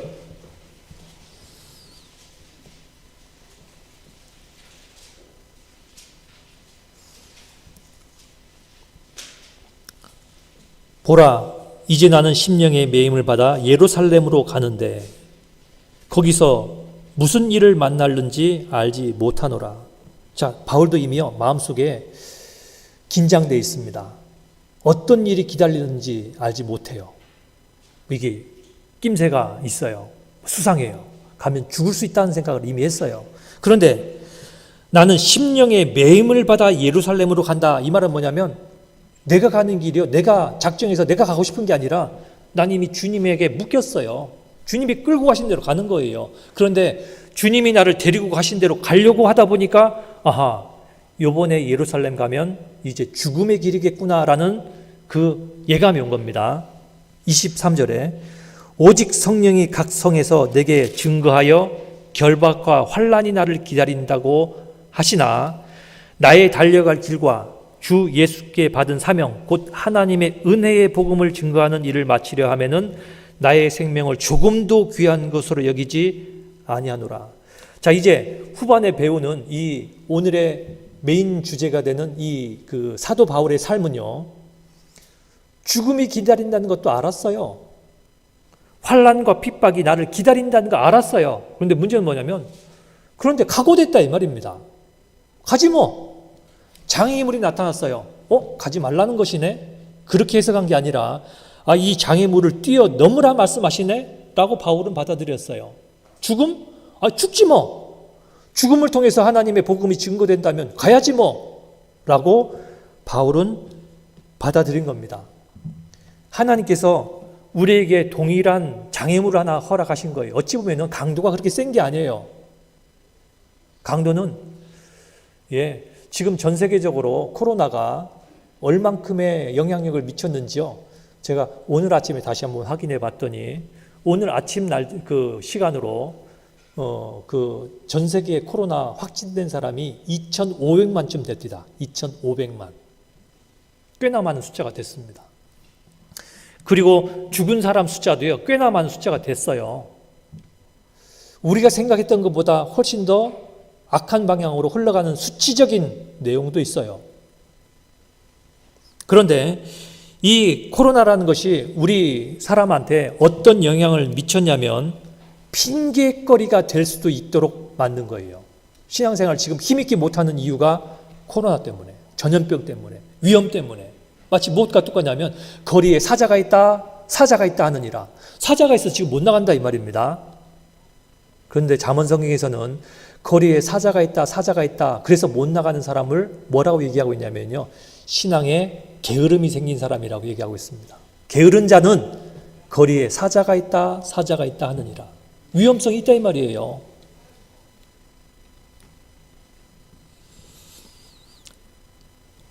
자, 그래서 우리는 신앙의 기준은 여러 사람의 말에 의존할 것 아니고요. 원래 정경이라고도 하는 캐논이라 보통 얘기하는 거는요. 이 캐논의 원래 의미가 잣대라는 말입니다. 잣대.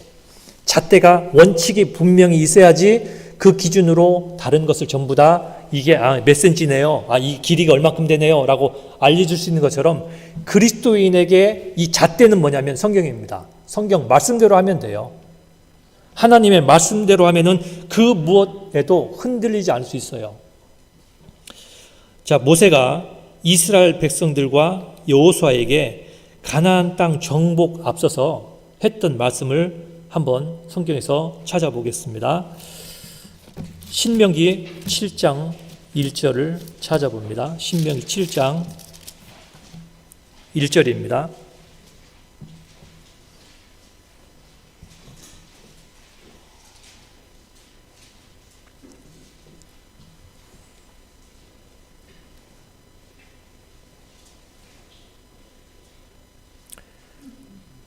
내 하나님 여호와께서 너를 인도하사 내가 가서 얻을 땅으로 들이시고 내 앞에서 여러 민족 헷 족속과 기르가스 족속과 아무리 족속과 가나안 족속과 브리스 족속과 히위 족속과 여부스 족속 곧 너보다 많고 힘이 있는 7 족속을 쫓아내실 때에.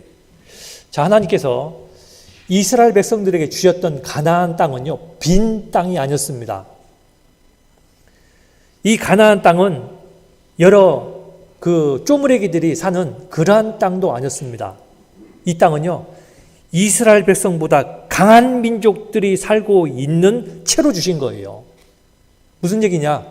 하나님께서 아무 수고 안 해도 마치 껍데기도 다 벗겨주고 온도도 적당하게 맞춰준 엄마가 아이에게 젖 먹여줄 때 이 젖 온도처럼 말입니다. 그게 아니라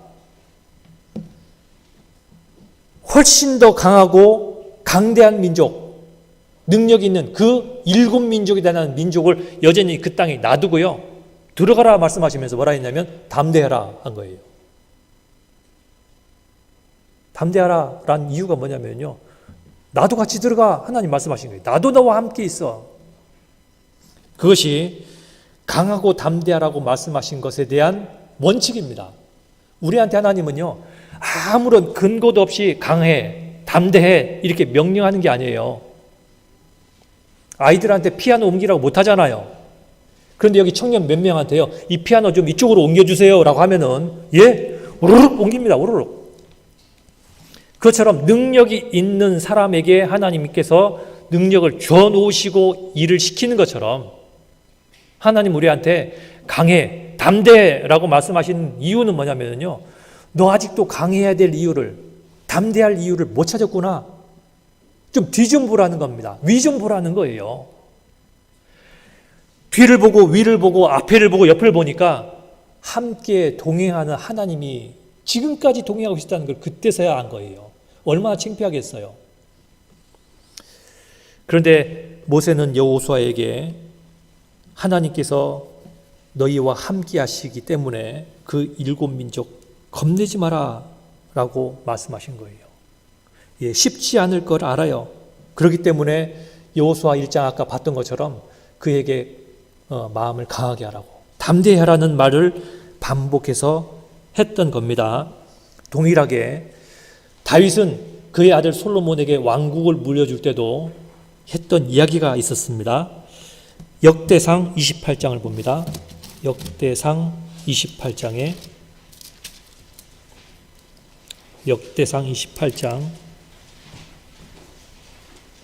20절입니다.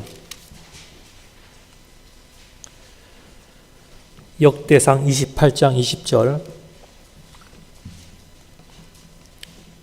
또 그 아들 솔로몬에게 이르되 너는 강하고 담대하게 이 일을 행하고 두려워 말며 놀라지 말라. 내가 여호와의 전 역사의 모든 일을 마칠 동안에 여호와 하나님 나의 하나님이 너와 함께하사 내게서 떠나지 아니하시고 너를 버리지 아니하시리라. 다윗의 마지막 유언 중 하나입니다. 솔로몬아. 자, 솔로몬을 볼 때 일반적으로 아버지는요, 아들이 나이가 들건 또 그가 하는 일이 중책이건 뭐 어떤 일이건 간에요, 아버지한테 아들은 아들이에요. 그냥 아이예요. 그러죠? 제가 50 넘어서 저희 아버님을 한국에서 뵐 때 아버님이 여전히 저한테 하시는 말씀 뭐냐면요, 운전 조심해라. 속으로는 제가 한때 이런 생각이 있었어요. 아버지, 제가 그래도 운전 경력이 지금 몇 년인데요, 아직도 길 조심하라고 그러고 신호등 보라고 그러십니까? 그런 생각이 이렇게 올라왔는데 제가 제 자녀를 더 보니까 그래요. 알아요. 이제 알겠어요. 부모한테 자녀는 여전히 자녀예요. 더군다나 다윗이 솔로몬한테는 왕국을 지금 물려줘야 되잖아요. 왕국 안에는요, 별 사건이 다 있습니다. 일반적으로 가지가 많은 나무한테는 바람도 많이 있다는 것처럼요, 왕국이면은 그 안에 별의별 사람, 별의별 사건 다 있습니다. 다루지 못할 그런 까다로운 사람도 있고요. 신하 중에도 정말 엉뚱한 신하가 있을 걸 알기 때문에 자기도 왕으로서 왕국을 한번 다스려 봤기 때문에 이 아이 같은 솔로몬을 보니까 마음이 어떻겠어요? 그래서 열왕기상에서는 솔로몬에게 말씀대로 행해라, 기록된 대로 해라 라고 말씀하시고, 자, 이 성경에서는 여호와 하나님의 역사하심을 솔로몬에게 이야기해 주면서 그래서 네가 담대할 수 있다, 두려워하지 않을 수 있다. 그게 뭐냐? 이 전 역사 끝날 동안에 하나님이 너와 함께 하셔서 떠나지 않을 것이니까 마음 담대해라. 걱정 말라는 겁니다. 그리고 다윗은 우리 모든 사람한테도 이 예언을 실은 하고 있는 겁니다. 시편 31편입니다. 시편 31편에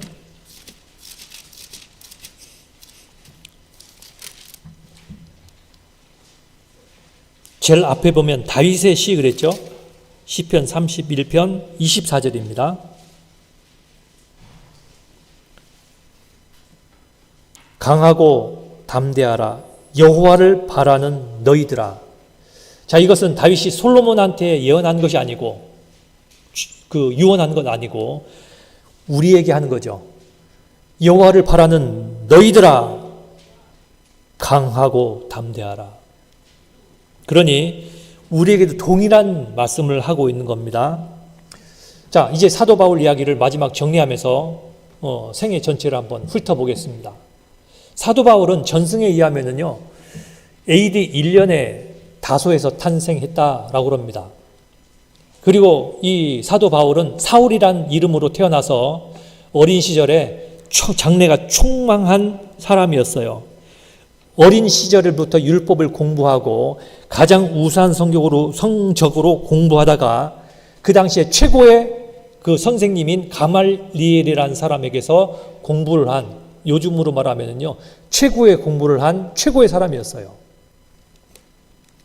그런데 그가 공부를 끝낸 다음에 그가 다시 다소의 고향에 돌아가서 머무는 동안에 예루살렘에서 그때 예수님이 돌아가시고 그리고 부활하셨어요.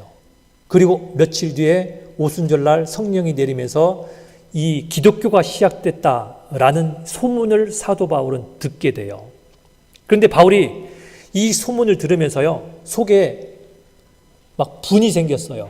왜 그랬냐면 아직 예수님을 만나기 전이었기 때문에, 아니 나사렛의 목수의 아들을 하나님의 아들로 믿는 인간들이 있다는 이 얘기가요, 그때 사울의 귀에는 너무나 그것이 이상하게 들린 거예요. 어떻게 목수의 아들이 하나님의 아들이냐고, 이게 말이나 되는 거냐고, 이거 신성모독이라고 생각하면서 예수 믿는 사람을 전부 다 처단시킬 목적을 갖고 살고 있는 중에 드디어 공문을 받고 다메섹으로 가는 중에 다메섹 거의 도착했는데 갑자기 환한 빛 속에서 예수님이 나타났어요. 사울아, 내가 왜 나를 핍박하느냐. 사울이 놀랬죠. 주여 누시니까. 그때 예수님이 환상 중에 사울에게 이야기하기를 네가 핍박하는 예수라. 한 번도 만나보지 못했어요. 예수님이 주로 활동했던 시기는 이 사울은 다소에 있었기 때문입니다. 오늘날 터키입니다. 그런데 성경 공부를 완전하게 했던 이 사울이었기 때문에 모든 구약의 예언들이 그 예수님에게 딱 연결된다는 걸 깨달은 거예요. 결국 사울은 바울이 됐죠. 그리고 복음을 전하기 위해서 그의 평생을 살았는데, 그 사도 바울의 생애를 이렇게 보면은요, 원래 복음의 전초 기지가 되었던 수리아에 있는 안디옥을 떠나서 한 번 전도 여행, 다시 두 번 전도 여행, 그리고 마지막 예루살렘을 향해서 돌아가는 세 번째 전도 여행을 마치고 이제 로마로 압송돼 갑니다. 그 내용이 사도행전 속에 자세히 기록되어 있죠. 그런데 사도행전 28장에는 이 사도 바울이 그 로마에 도착해서 황제에게 재판을 받는다고 하는 그 기다리는 시간 동안에 약 2년 동안 셋집에서 복음을 전했다. 아직 결정되지 않은 죄인이었기 때문에 셋집에서 2년 동안 복음을 전하다가 아무도 막는 사람 없는 가운데 자유스럽게 복음을 증거하고는, 그리고는 사도 바울의 행적은요, 사도행전 28장에 끝이 나는데, 그런데 그 많은 성경학자들에 의해서 사도 바울은 그 이후에 풀려났다라고 하고요, 풀려난 이후에 다시 한번 전도 여행을 합니다.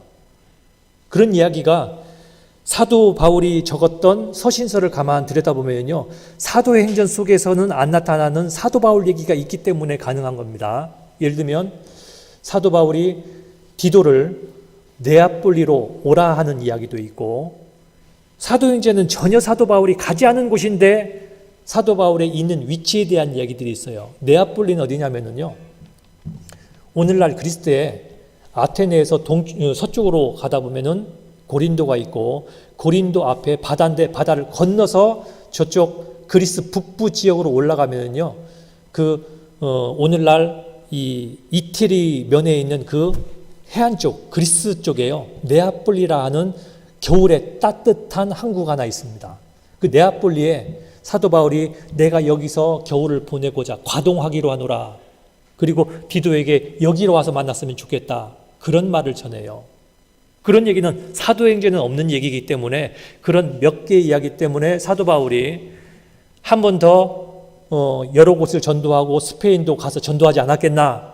그리고 약 2년 뒤에 네아폴리스, 지금 말씀드렸던 그곳에서 다시 한번 체포돼서 로마에 끌려가게 되고, 거기 로마에 있는 동안에 디모데 후서를 기록하고, 그리고 이제 목 잘려 죽는 것으로 그렇게 사도 바울 삶을 얘기하고 있습니다.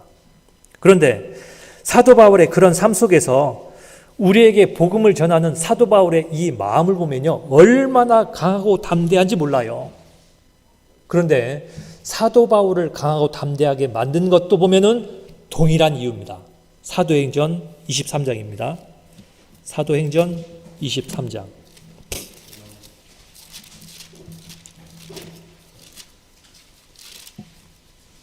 11절입니다.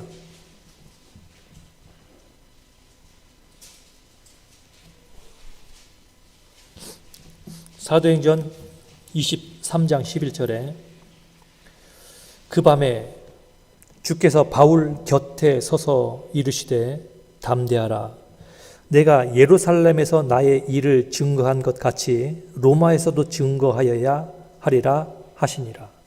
자, 바울이요, 감옥에 갇혀 있는데 주님이 밤에 나타났어요. 바울아, 아이고 주님, 어디 이렇게 누추한 데까지 오셨습니까? 물론 환상 중입니다. 그때 주님 말씀하시기를 담대하라. 내가 예루살렘에서 나의 일을 증거했던 그 과거처럼 미래에 네가 로마에 가서 나를 증거하게 되리라 라고 얘기 든 겁니다.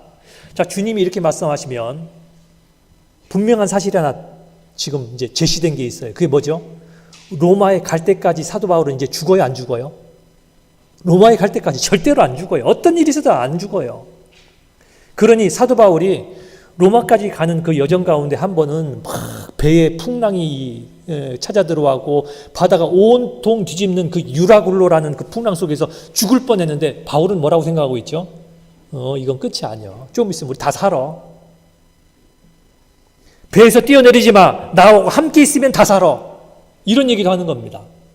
그리고 바울의 말대로 배에 남았던 한 사람도 생명에 그런 그 해됨이 없이 전부 살았어요. 그런 마음을 바울이 가질 수 있던 이유가 뭐냐면 주님이 주신 말씀 하나에 문자까지요, 점 하나까지 의심하지 않고 그대로를 믿고 있기 때문에 가능한 일입니다. 사도 바울이 지금 주님으로부터 담대하라 라는 이 말씀을 들을 때 예루살렘에 있을 때입니다. 안토니오 요새라고요, 예루살렘 성, 옛날 그 성의 가장 북서부에 있는 그 감옥에 지금 들어있을 때예요. 담대하라. 담대해질 상황입니까? 아, 주님 저 좀 보세요. 지금 제가 지금 담대할 상황입니까? 내일 아침이라도 제가 목이 잘려 죽을 판인데 할 수 있는 일반적인 상황이에요. 그런데 바울은요, 아하, 알았어요. 내가 로마 가야 되는 거구나. 그 로마에서 내가 복음 증거해야 되는 거구나. 그때까지 주님이 나를 살게 하신다는 얘기구나. 그 다음부터는요, 조금도 불안하지 않아요. 조금도. 그러니 사도 바울이 이 이야기를 할 때요, 다른 사람이 볼 때는 사도 바울이 저렇게 태평하게 있는 것이 이해가 안 될 거예요. 왜 그러냐면 그 뒤에 보면 12절에 이렇게 돼 있잖아요. 나리샘에 유대인들이 당을 지어 맹세하되 바울을 죽이기 전에는 먹지도 아니하고 마시지도 아니하겠다 하고 이같이 동맹한 자가 40여 명이더라. 자, 바울을 죽이기 전에는요, 먹지도 마시지도 않겠다고 이 피에 각서까지 쓴 사람들이 40여 명이 골목마다 지키면서요, 바울 지나가길 지금 막 지켜보고 있어요. 얼마나 위기의 순간입니까? 그런데 바울은요, 아, 저 40여 명은 지금 헛수고하는 거구나. 제가요, 옛날 얘기입니다. 런던에 전도 집회하러 갈 때 제가 그때처럼 또 짐을 많이 갖고 간 적이 없네요. 프로젝트 들었죠. 제 일주일 짐가방 들었죠. 뭐 컴퓨터 들었죠. 왜 런던만 도착하면 런던에 식구가 한 분 그 마중 나오겠다 해서요, 이제 비행기를 탔어요. 그 이지젯이었는지 라이언에어인지 제가 그 기억은 지금 안 나요. 그런데 비행기를 탔는데 도르트문트 공항에서 딱 출발하고 제가 이제 잠을 막 자려고 하는데 제 생각하면 좀 그래요. 왜 그러냐면 1시간도 안 되는 비행 가운데 전 대부분 잠을 잤거든요. 그런데 그날은 잠을 못 잤어요. 잠을 자려고 막 시작을 하는데 갑자기 자갈밭을 가는 자동차처럼요, 드르르르 비행기가 계속 무슨 뭐 바람을 만났다는 것 같아요. 뭐 계속 비행기 떴는데 지금처럼 스마트폰 있으면 촬영을 했었어야 됐는데 거의 50분 내내 비행기가 계속 뭐 드르르르 떨면서 가니까요, 비행기 안에 있는 모든 사람이 기도합니다. 야, 한 사람 남겨놓고요, 막 기도하고 막. 왜 그러냐면 떨어질 것처럼 느껴졌거든요. 그런데 저는 그때 어떤 생각이냐면, 아, 이 비행기 절대 안 떨어진다. 런던 내가 지금 집회하러 갔는데 하나님이 떨어뜨릴 것 같지 않다 싶더라니까요. 그리고 그날 비행기가 이제 엉뚱한 데 내리고 하여튼 일이 많았습니다. 어쨌든 그때 집회 때 런던 식구 가운데 오늘날 런던 교회가 생겼던 많은 어떤 분들이 말씀을 듣고 새로 구원받고 막 여기저기 일꾼도 되고 그런 사건이 있었어요. 그런데 그때 저쪽 비행장에 내리면서 런던에서 내리면서 어떤 생각했냐면요. 제가 속에서 어떤 믿음으로 좀 엉뚱한 생각 하나 했냐면 내린 사람들한테 나 때문에 산 줄 아시오.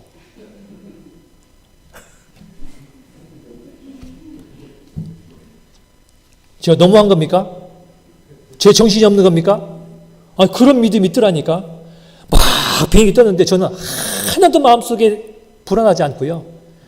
야, 이걸 어떻게 좀 기록해 보는 건데, 아, 진짜 이 스마트폰 오늘날 있었으면요. 그때 있었으면 찍더니 동영상으로 찍었으면 아주 멋진 자료가 됐을 거예요. 아, 아쉬워요, 그냥. 담대한 마음 있더라니까요. 왜 그러냐? 하나님께서 우리에게 주신 일이 전도고, 내가 전도를 하러 가는데 하나님께서 그걸 방해하시겠나? 그걸 막겠나? 예. 바울의 삶이 그때 기억이 됐었습니다.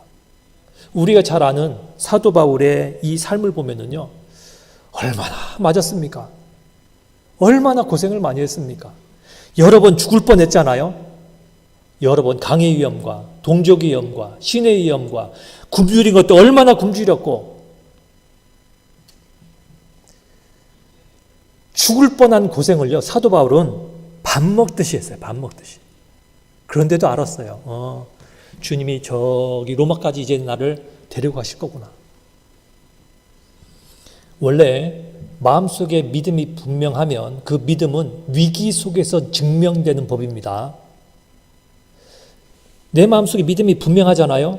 그런데 그 믿음이 분명한 것을 위기에 확 집어넣어 버리면 믿음을 놔두고요, 위기 가운데서 그냥 이 믿음이었던 그 내용과 정반대 행동한 사람도 간혹 있어요. 아이고, 이러다 내가 죽겠다 하고 발 빼는 사람이 있더라, 그 말이에요.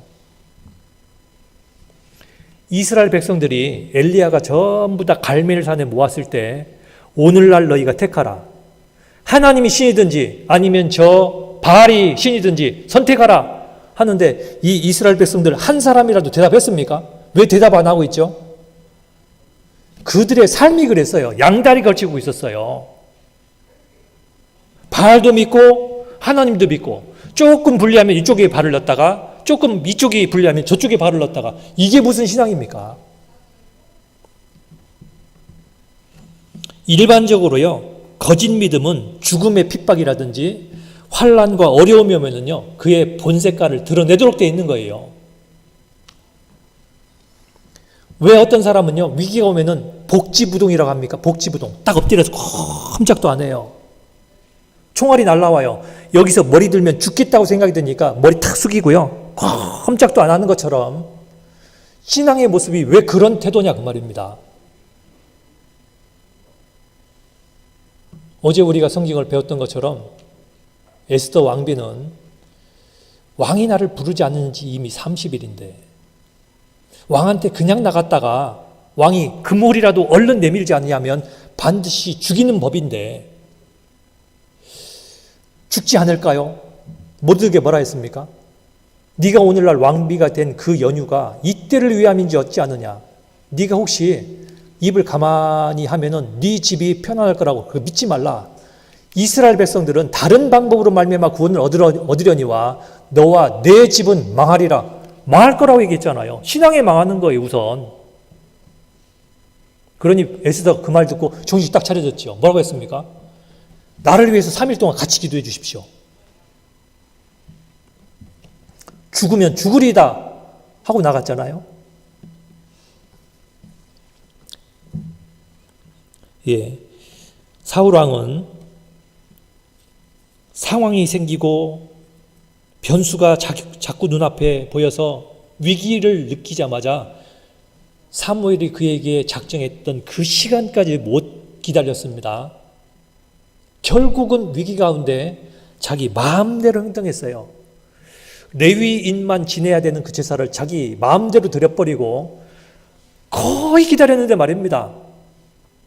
7일 기다리라 하면 7일까지 딱 기다리면 되는데 이제 1시간 남았는데 그 1시간 못 기다리고 자기 마음대로 행한 거예요. 그러니 우리가 위기 가운데는 내 믿음을 한번 주님 앞에 완전하게 시험해서 하나님 말씀에 100%를 신뢰하는 그 경험으로 만들어 보는 게 좋습니다. 그래, 뭐 죽으면 죽으라지 하는 마음으로요, 우리 신앙생활을 주님 앞에 완전하게 헌신하는 것으로 바꿔놓는 것이 필요하다라는 이야기입니다.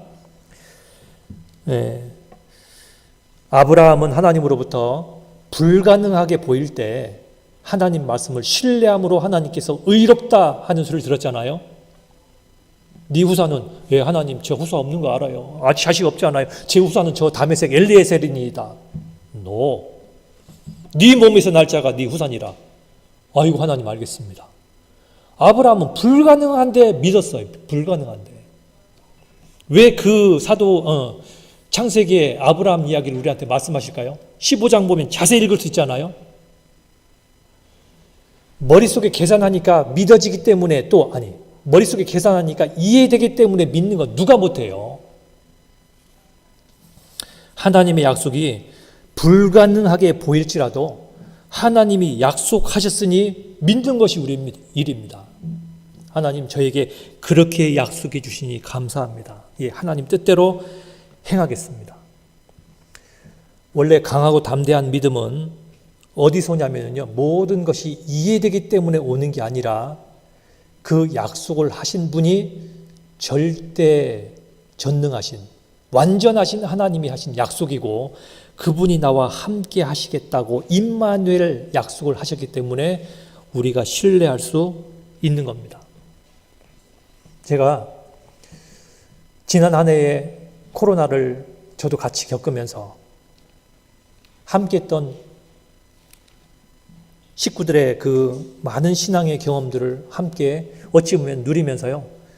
어찌 보면 2020년은 한계도 많았는데 참으로 행복했던 시간인 것 같습니다. 왜 그러냐면 어려움 중에 전도 집회도 했죠. 어려움 중에 학예 수양회 했잖아요. 학예 수양회 하는데 재밌대요. 마치 여기 모이신 분들은 특권을 누리는 것 같더라고. 특권. 거기 지나가니까 청년 수련회 때 더 참석해 보고 싶어서 어떤 분은 청탁까지 하더라고. 저는 이런 방법으로 좀 가면 안 되겠습니까? 어떤 분은요, 주차장에라도 자면 저는 자동차에 자겠습니다. 제가 그렇게 해서라도 참석할 수 있겠습니까? 기가 막힌 일이 많았어요. 어쨌든 지난 한 해를 지나가면서 은혜가 더 커졌다 생각이 들고요. 주님이 우리 가운데 실존하고 또 실제로 역사하고 있다라는 것이 더 많아졌던 그 시간이었다라는 생각이 들면서 올해 들어서요. 이 코로나가 더 기세를 이제 맹렬하게 떨쳐서요. 더 위험한 시기로 발전되면 또 어떻게 하실랍니까? 우리는 꿈꾸잖아요. 이 마스크 곧 벗었으면 좋겠다. 꿈꾸고 있는데요. 앞으로 마스크는 그냥 일상생활입니다. 그렇게 하면 어쩌랍니까? 한숨이 나오기도 하죠.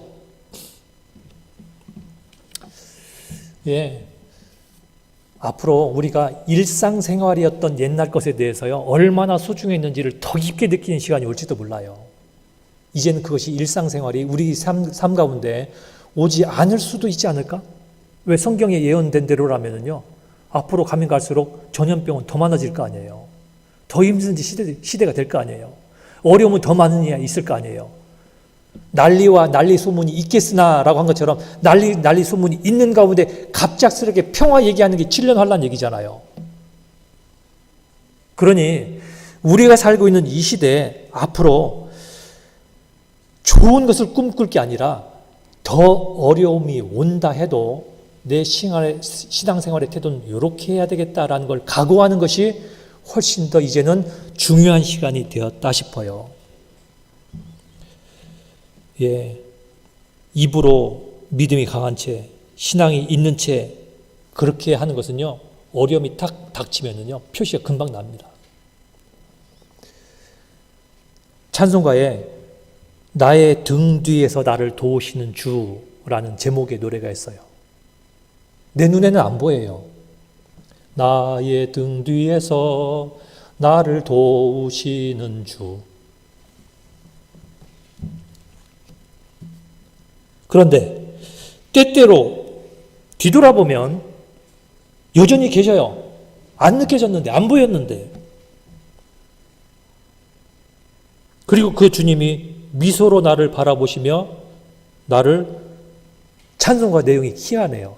미소로 나를 바라보시며 재촉하시네 라고 되어 있습니다. 이런 거예요. 도가.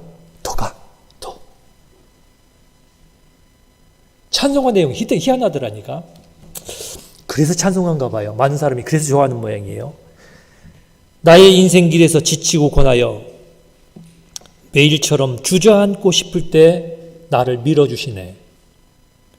평안히 길을 갈 땐 보이지 않아도 지치고 고나여 넘어질 때면 다가와서 그때 손 내밀어 주시네. 일어나 걸어라. 내가 새 힘을 주리니 일어나 걸으라. 내가 너를 도우리. 이 시간 끝난 다음에요. 찬송가를 한번 이렇게 찾아서 한번 들어보셔요. 참 좋은 곡입니다. 주님은 우리한테 명하십니다. 내가 이것을 너희에게 이르면 너희로 세상에서 평안을 얻게 하려 함이라. 내가 세상을 이겼으니 너희는 담대하라. 주님이 요한복음 16장 마지막 절 33절에 보면요. 우리에게 평안하기를, 안전하기를, 담대하기를 말씀하십니다. 내가 세상을 이겨노라. 이긴 그 세상, 우리한테 담대히 살면서 복음 전할 것을 말씀하고 있습니다. 이렇게 불안하고 어려운 때에 어떻게 힘을 내요? 하나님, 이런 상황에서 어떻게 제가 주님을 여전히 쳐다볼 수 있나요? 라고 계속 신앙생활 속에서 중얼중얼 거리는 것도 좀 스톱합시다. 그 주님을 신뢰하면 된다 이 말입니다. 임마누엘 하시는 주님을 신뢰하면 돼요. 넋 빼고 주저앉아 있지 말고요. 주를 바라보는 삶이 우리 삶 속에서 있어야 되겠습니다. 1967년도 6월 7일 날 이스라엘은 독립된 이후에 1차, 2차 중동전쟁을 거친 이후에 3차 중동전쟁을 겪게 됩니다. 아랍의 14개 국가가 연방을 맺어가지고요.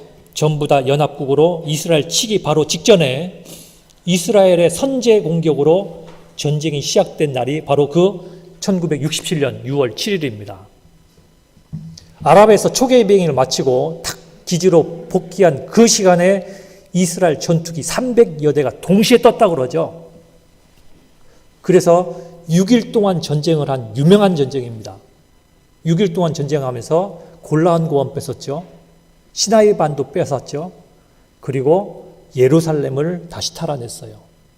예루살렘 들어갔을 때가 제가 예루살렘을 구경할 때요. 예루살렘 이쪽 저쪽 성문에 전차가 지나가면서 이 성문을 뚫고 지나가야 되기 때문에 막 밀어가지고요. 이 성문에 이 돌벽이 이렇게 찢겨나갔다. 돌이 찢겨나갔다. 좀 표현이 그런데요. 훼손된 그 문들을 봤던 경험이 있습니다. 그때 전부 다 6.1 전쟁의 상처입니다. 아직도 총탄들이 곳곳에 박혀있는 그런 흔적들이 남아있고요. 자, 그런데 그 6.1 전쟁을 할 때 이스라엘 백성들한테 그리고 외신 기자들한테 알려진 라디오 방송이 있었답니다. 그게 뭐냐면 우리는 어제 날짜부로 이스라엘 모든 군인에게 최신의 병기를 지급 완료하였습니다. 뭡니까? 극비입니다. 그런데 6일 동안 전쟁이 끝냈잖아요. 그런데 최신의 병기가 무엇이 있는지 아직도 아무도 구경을 못해서 외신 기자들이 6.1 전쟁의 승리를 이끌었던 모세 다이안 장군에게 질문했답니다. 그게 뭐였습니까? 라고 했더니 그거요! 라고 하면서 딱 주머니에서 꺼내는데 시편 성경이었대. 시편 성경. 6.1 전쟁 내내 라디오 방송에서 흘러나온 게 뭐냐면 시편 121편이었답니다. 내가 산을 향하여 눈을 들리라. 나의 도움이 어디서 올꼬? 나의 도움이 천지를 지으신 여호와에게서로다. 그 여호와는 졸지도 아니하시며 주무시도 아니하시는도다. 이제부터 영원까지 나를 지키시는도다. 그 시편 120편의 그 낭송하는 구절이요. A 성우의 목소리로 그 다음에 성우의 목소리로 끊임없이 라디오 방송에 나왔대요. 그런데 그 시편 121편이 왜 이스라엘 백성들의 힘이 되었을까요? 이유가 뭡니까? 원래 논리적으로만 믿는다고 그러면 힘이 안 됩니다. 그런데 믿고 있는 유대인들한테는 그 말씀이 계속 속에서 힘을 불끈 주었던 겁니다. 자, 그 구절 생각해 볼까요? 시편 121편 1절 한번 찾아보죠. 시편 121편 1절에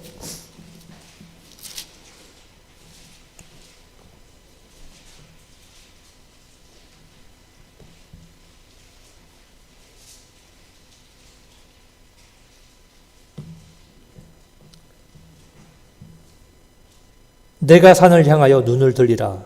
나의 도움이 어디서 올꼬? 나의 도움이 천지를 지으신 여호와에게서로다. 누가 환경이 극히 악해져서 곤경에 빠졌는데 옆에 있는 사람이 내가 도울게 하고 보니까요, 그도 망한 사람이에요. 힘이 되겠습니까? 안 되겠습니까? 손 잡아주는 그 손의 온도는 따뜻해도요, 도움이 오진 않아요. 그런데 우리에게 걱정 마, 내가 도와줄게 하면서 손 잡아주신 분을 보니까 전능하신 하나님이에요. 그 하나님이 우리 마음속에 있음에도 불구하고 어떤 사람은요, 위기에 빠지면 아이고 내가 산을 향하여 눈을 들어야 될 텐데 하면서 안 듣는 사람이 있어요. 골로새서 3장 1절에서는 너희가 다시 살리심을 받았으면 위의 것을 찾으라. 너희가 다시 살리심 받은 그리스도인이라면 아래 보지 말고 땅 보지 말고 옆에 보지 말고 코로나 보지 말고 뭐 보라고요? 주님 보라 이 말이에요. 예, 우리 유럽의 각 교회에서 코로나 이 위기 가운데 아직도 전염력의 그 위기가 있기 때문에요. 모이면 소독도 해야 되고 여전히 마스크 써야 되고, 예, 자가 격리도 혹 필요할 땐 해야 되고, 이쪽 저쪽 조치를 하고 모여서는 식사 같이 못하고 여러 가지 자가 격리, 개인 간의 격리 이런 것들을 전부 지켜가면서 해야 될 일 있는데, 그렇다고 해도 국가에서 방해하지 않는 한, 막지 않는 한 모임은 계속됩니다. 전도도 계속될 겁니다. 왜? 우리 그리스도의 본분입니다. 그러다가 우리 중에 누구 하나가 전염됐다, 확진됐다, 어떻게 해야 되죠? 격리하고 모임이 또 이루어져야 될 겁니다. 혹 접촉자가 있다, 예, 격리해야 되고 나머지 접촉하지 않은 분들은 또 모임을 할 수 있는 만큼 해야 될 겁니다. 왜? 우리는 우리에게 하나님이 주신 장애물 보란듯이 넘어가야 됩니다. 주저앉으면 안 됩니다. 뒤로 물러가도 안 됩니다. 우리는 앞으로 나아가는 신앙생활을 해야 됩니다. 예, 레위기 11장에 보면은 우리한테 교훈되는 그 이야기를 하나님께서 이스라엘 백성들에게 먹을 수 있는 정한 것과 먹지 못할 부정한 것으로 나눠서 설명했는데, 그 특징들이 우리한테 아주 기가 막힌 교훈이 되죠. 책임질 하지 않는 것 먹지 마라. 예, 하나님 말씀을 묵상해야 된다는 것을 우리가 교훈받죠. 쪽발이 있는 것이 너에게 정하니 먹어라.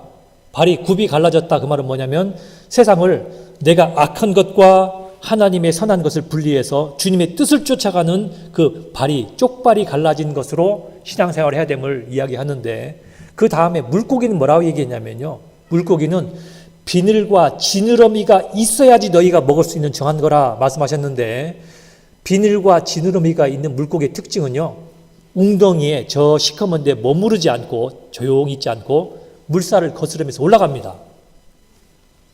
이스라엘에 있는 강은요, 제일 유명한 강이 요단강인데 갈릴리 호수에서 계속 흘러서 사해바다로 들어갑니다. 사해바다는 염분이 너무 높아서 모든 것이 다 죽은 바다입니다. 그런데 그냥 물살 따라 흘러가면은요, 사해바다에 들어가게 되고 그럼 죽어버려요. 생명이 있는 것은 거슬러서 올라가는 추진력이 있어요. 폭포도 뚫고 올라갑니다. 그런 비늘 있는, 그리고 지느러미가 있는 정한 물고기가 돼서 우리에게 주어진 여러 가지 장애물이 있을지라도 뛰어넘어야 돼요. 곤충 중에 부정한 것은 땅에 배를 딱 깔고 기어다니는 것 부정하니라. 그런데 다리가 있어 뛰는 것은 정하니라. 컵 속에 어떠한 곤충 집어넣으면요, 못 나오는 거 있지만 어떤 곤충은요, 뛰어나오는 거 있잖아요. 쥐가 나를 막어 탁 뛰어나갑니다. 그런 것을 먹을 수 있다. 새, 밤에 다니는 것은 부정하다. 그런데 낮에 광명한 것에 다니는 것을 정하다 했어요. 어둠 좋아하지 마셔요. 어떤 청년들은요, 자기의 마음에 드는 자매하고 교제를 개인적으로 하면서 교제래, 교제. 실은요, 자매님 저하고 연애 좀 해요. 이렇게 얘기해야 될 것을 그리스도인이라고요, 이 용어를 바꿔서 저 교제 좀 해요. 해서 어떤 막 음침한 카페에 앉아가지고요, 새까만 빛에 들어가가지고 죄 짓는 사람이 있습니다. 아닙니다, 그거. 무슨 교제입니까, 그게. 밝은 광명에 살아야 됩니다. 우리가 그리스도인의 온전한 모습으로, 선행으로 많은 사람 앞에 우리가 참된 하나님의 종이다라는 것을 우리 행동으로도 증명해야 됩니다.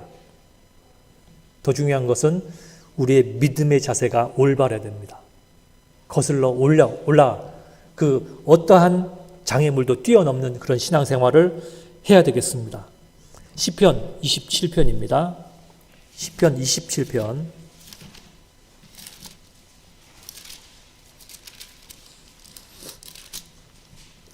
마지막 절입니다. 시편 27편 14절.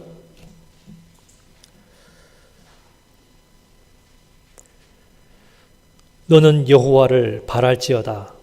강하고 담대하며 여호와를 바랄지어다. 예전에 전쟁터에 참석할 그 용사들을 모으는 그 광고 포스터처럼 말입니다. 옛날 전쟁터에 국가가 그대를 부른다라는 그런 그 광고 포스터 있지 않습니까?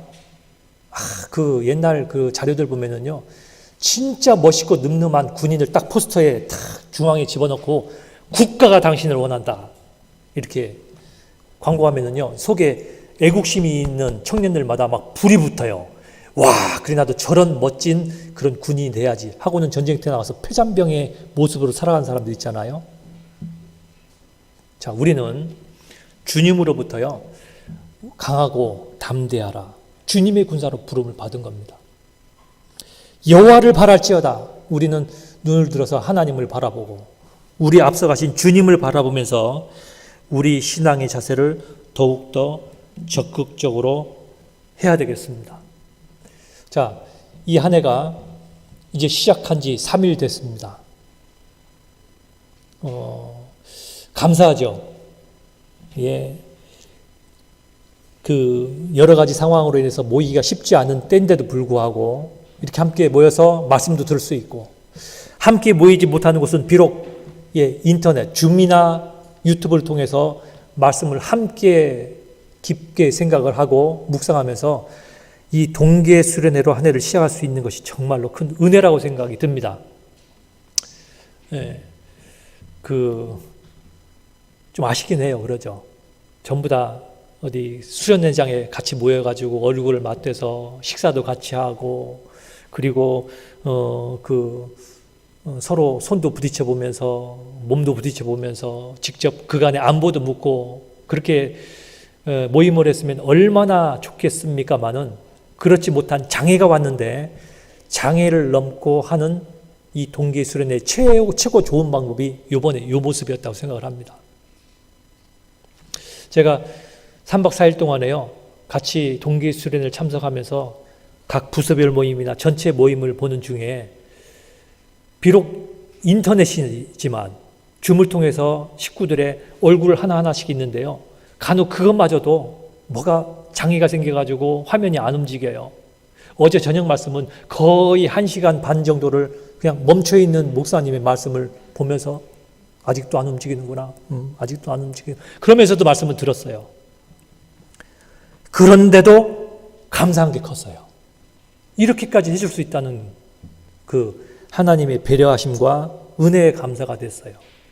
올 한 해는 어떤 거든지 간에 불평적으로 우리가 시간을 허송하지 말고 그것도 감사할 거로 한번 바꿔봅시다. 없어진 다리로 한쪽 다리가 끊어졌다. 어떤 사람이 사고 나서 그런 경우 있을 거 아니에요? 한쪽 다리 없어진 것 때문에 불평하지 말고 나머지 한쪽 다리 있는 것 때문에도 감사하고, 이 한쪽 다리와 목발을 동원해서 걸을 수 있는 것도 감사하고, 아니 생명이 여전히 붙어서 두 다리는 없지만 복음을 증거할 수 있다면 그것으로조차 감사하는 한 해가 되도록 해봅시다. 그래서 하나님께서 우리 감사하는 태도가 너무나 마음에 탁 합당해서요. 내가 좀 능력을 일찍 좀 써야 되겠다. 코로나를 일찍 멈춰야 되겠다라는 생각이 혹 들게도 한번 해봄직하지 않습니까? 그렇게 했으면 좋겠다 싶습니다. 그래서 올 한 해 더욱 강하고 담대해 봅시다. 사람들이 우리한테 뭐라고 할 거예요? 또는 환경이 우리를 어떻게 뭐라고 할 거예요? 능력 없습니다. 주님이 함께 하시면 우리가 두려워하지 않을 수 있습니다. 히브리서 13장 5절 다시 한번 보고 마치도록 하겠습니다. 히브리서 13장 5절.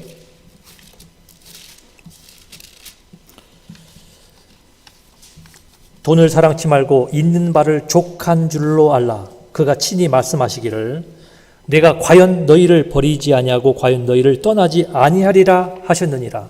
6절. 그러므로 우리가 담대히 가로되 주는 나를 돕는 자시니 내가 무서워 아니하겠노라. 사람이 내게 어찌하리요 하노라. 세상이 어떤 어려움도 어떤 장애물도 우리를 주님으로부터 떼어낼 수 없고 우리한테 어떤 것도 못해요. 하나님이 지켜주십니다. 자, 그런 담대한 신앙생활을 하면서 실질적으로 우리 생활도 좀 담대하게 해봅시다. 우리 가운데 혹시 학생이 있으면요, 학생들은 새해에는 1등 하지 않아도 괜찮고 하지만 열심히 행해서 어떤 친구 앞에도 담대하게 살아가도록 해봅시다. 자기 사업에 신실한 사람은요, 왕 앞에 선다 했습니다. 열심히 노력하는 사람은요, 성적이 안 나와도 점점 담대하게 됩니다. 그 태도가 사람을 전도할 수 있게 또 만들어줘요. 학생뿐만 아니죠.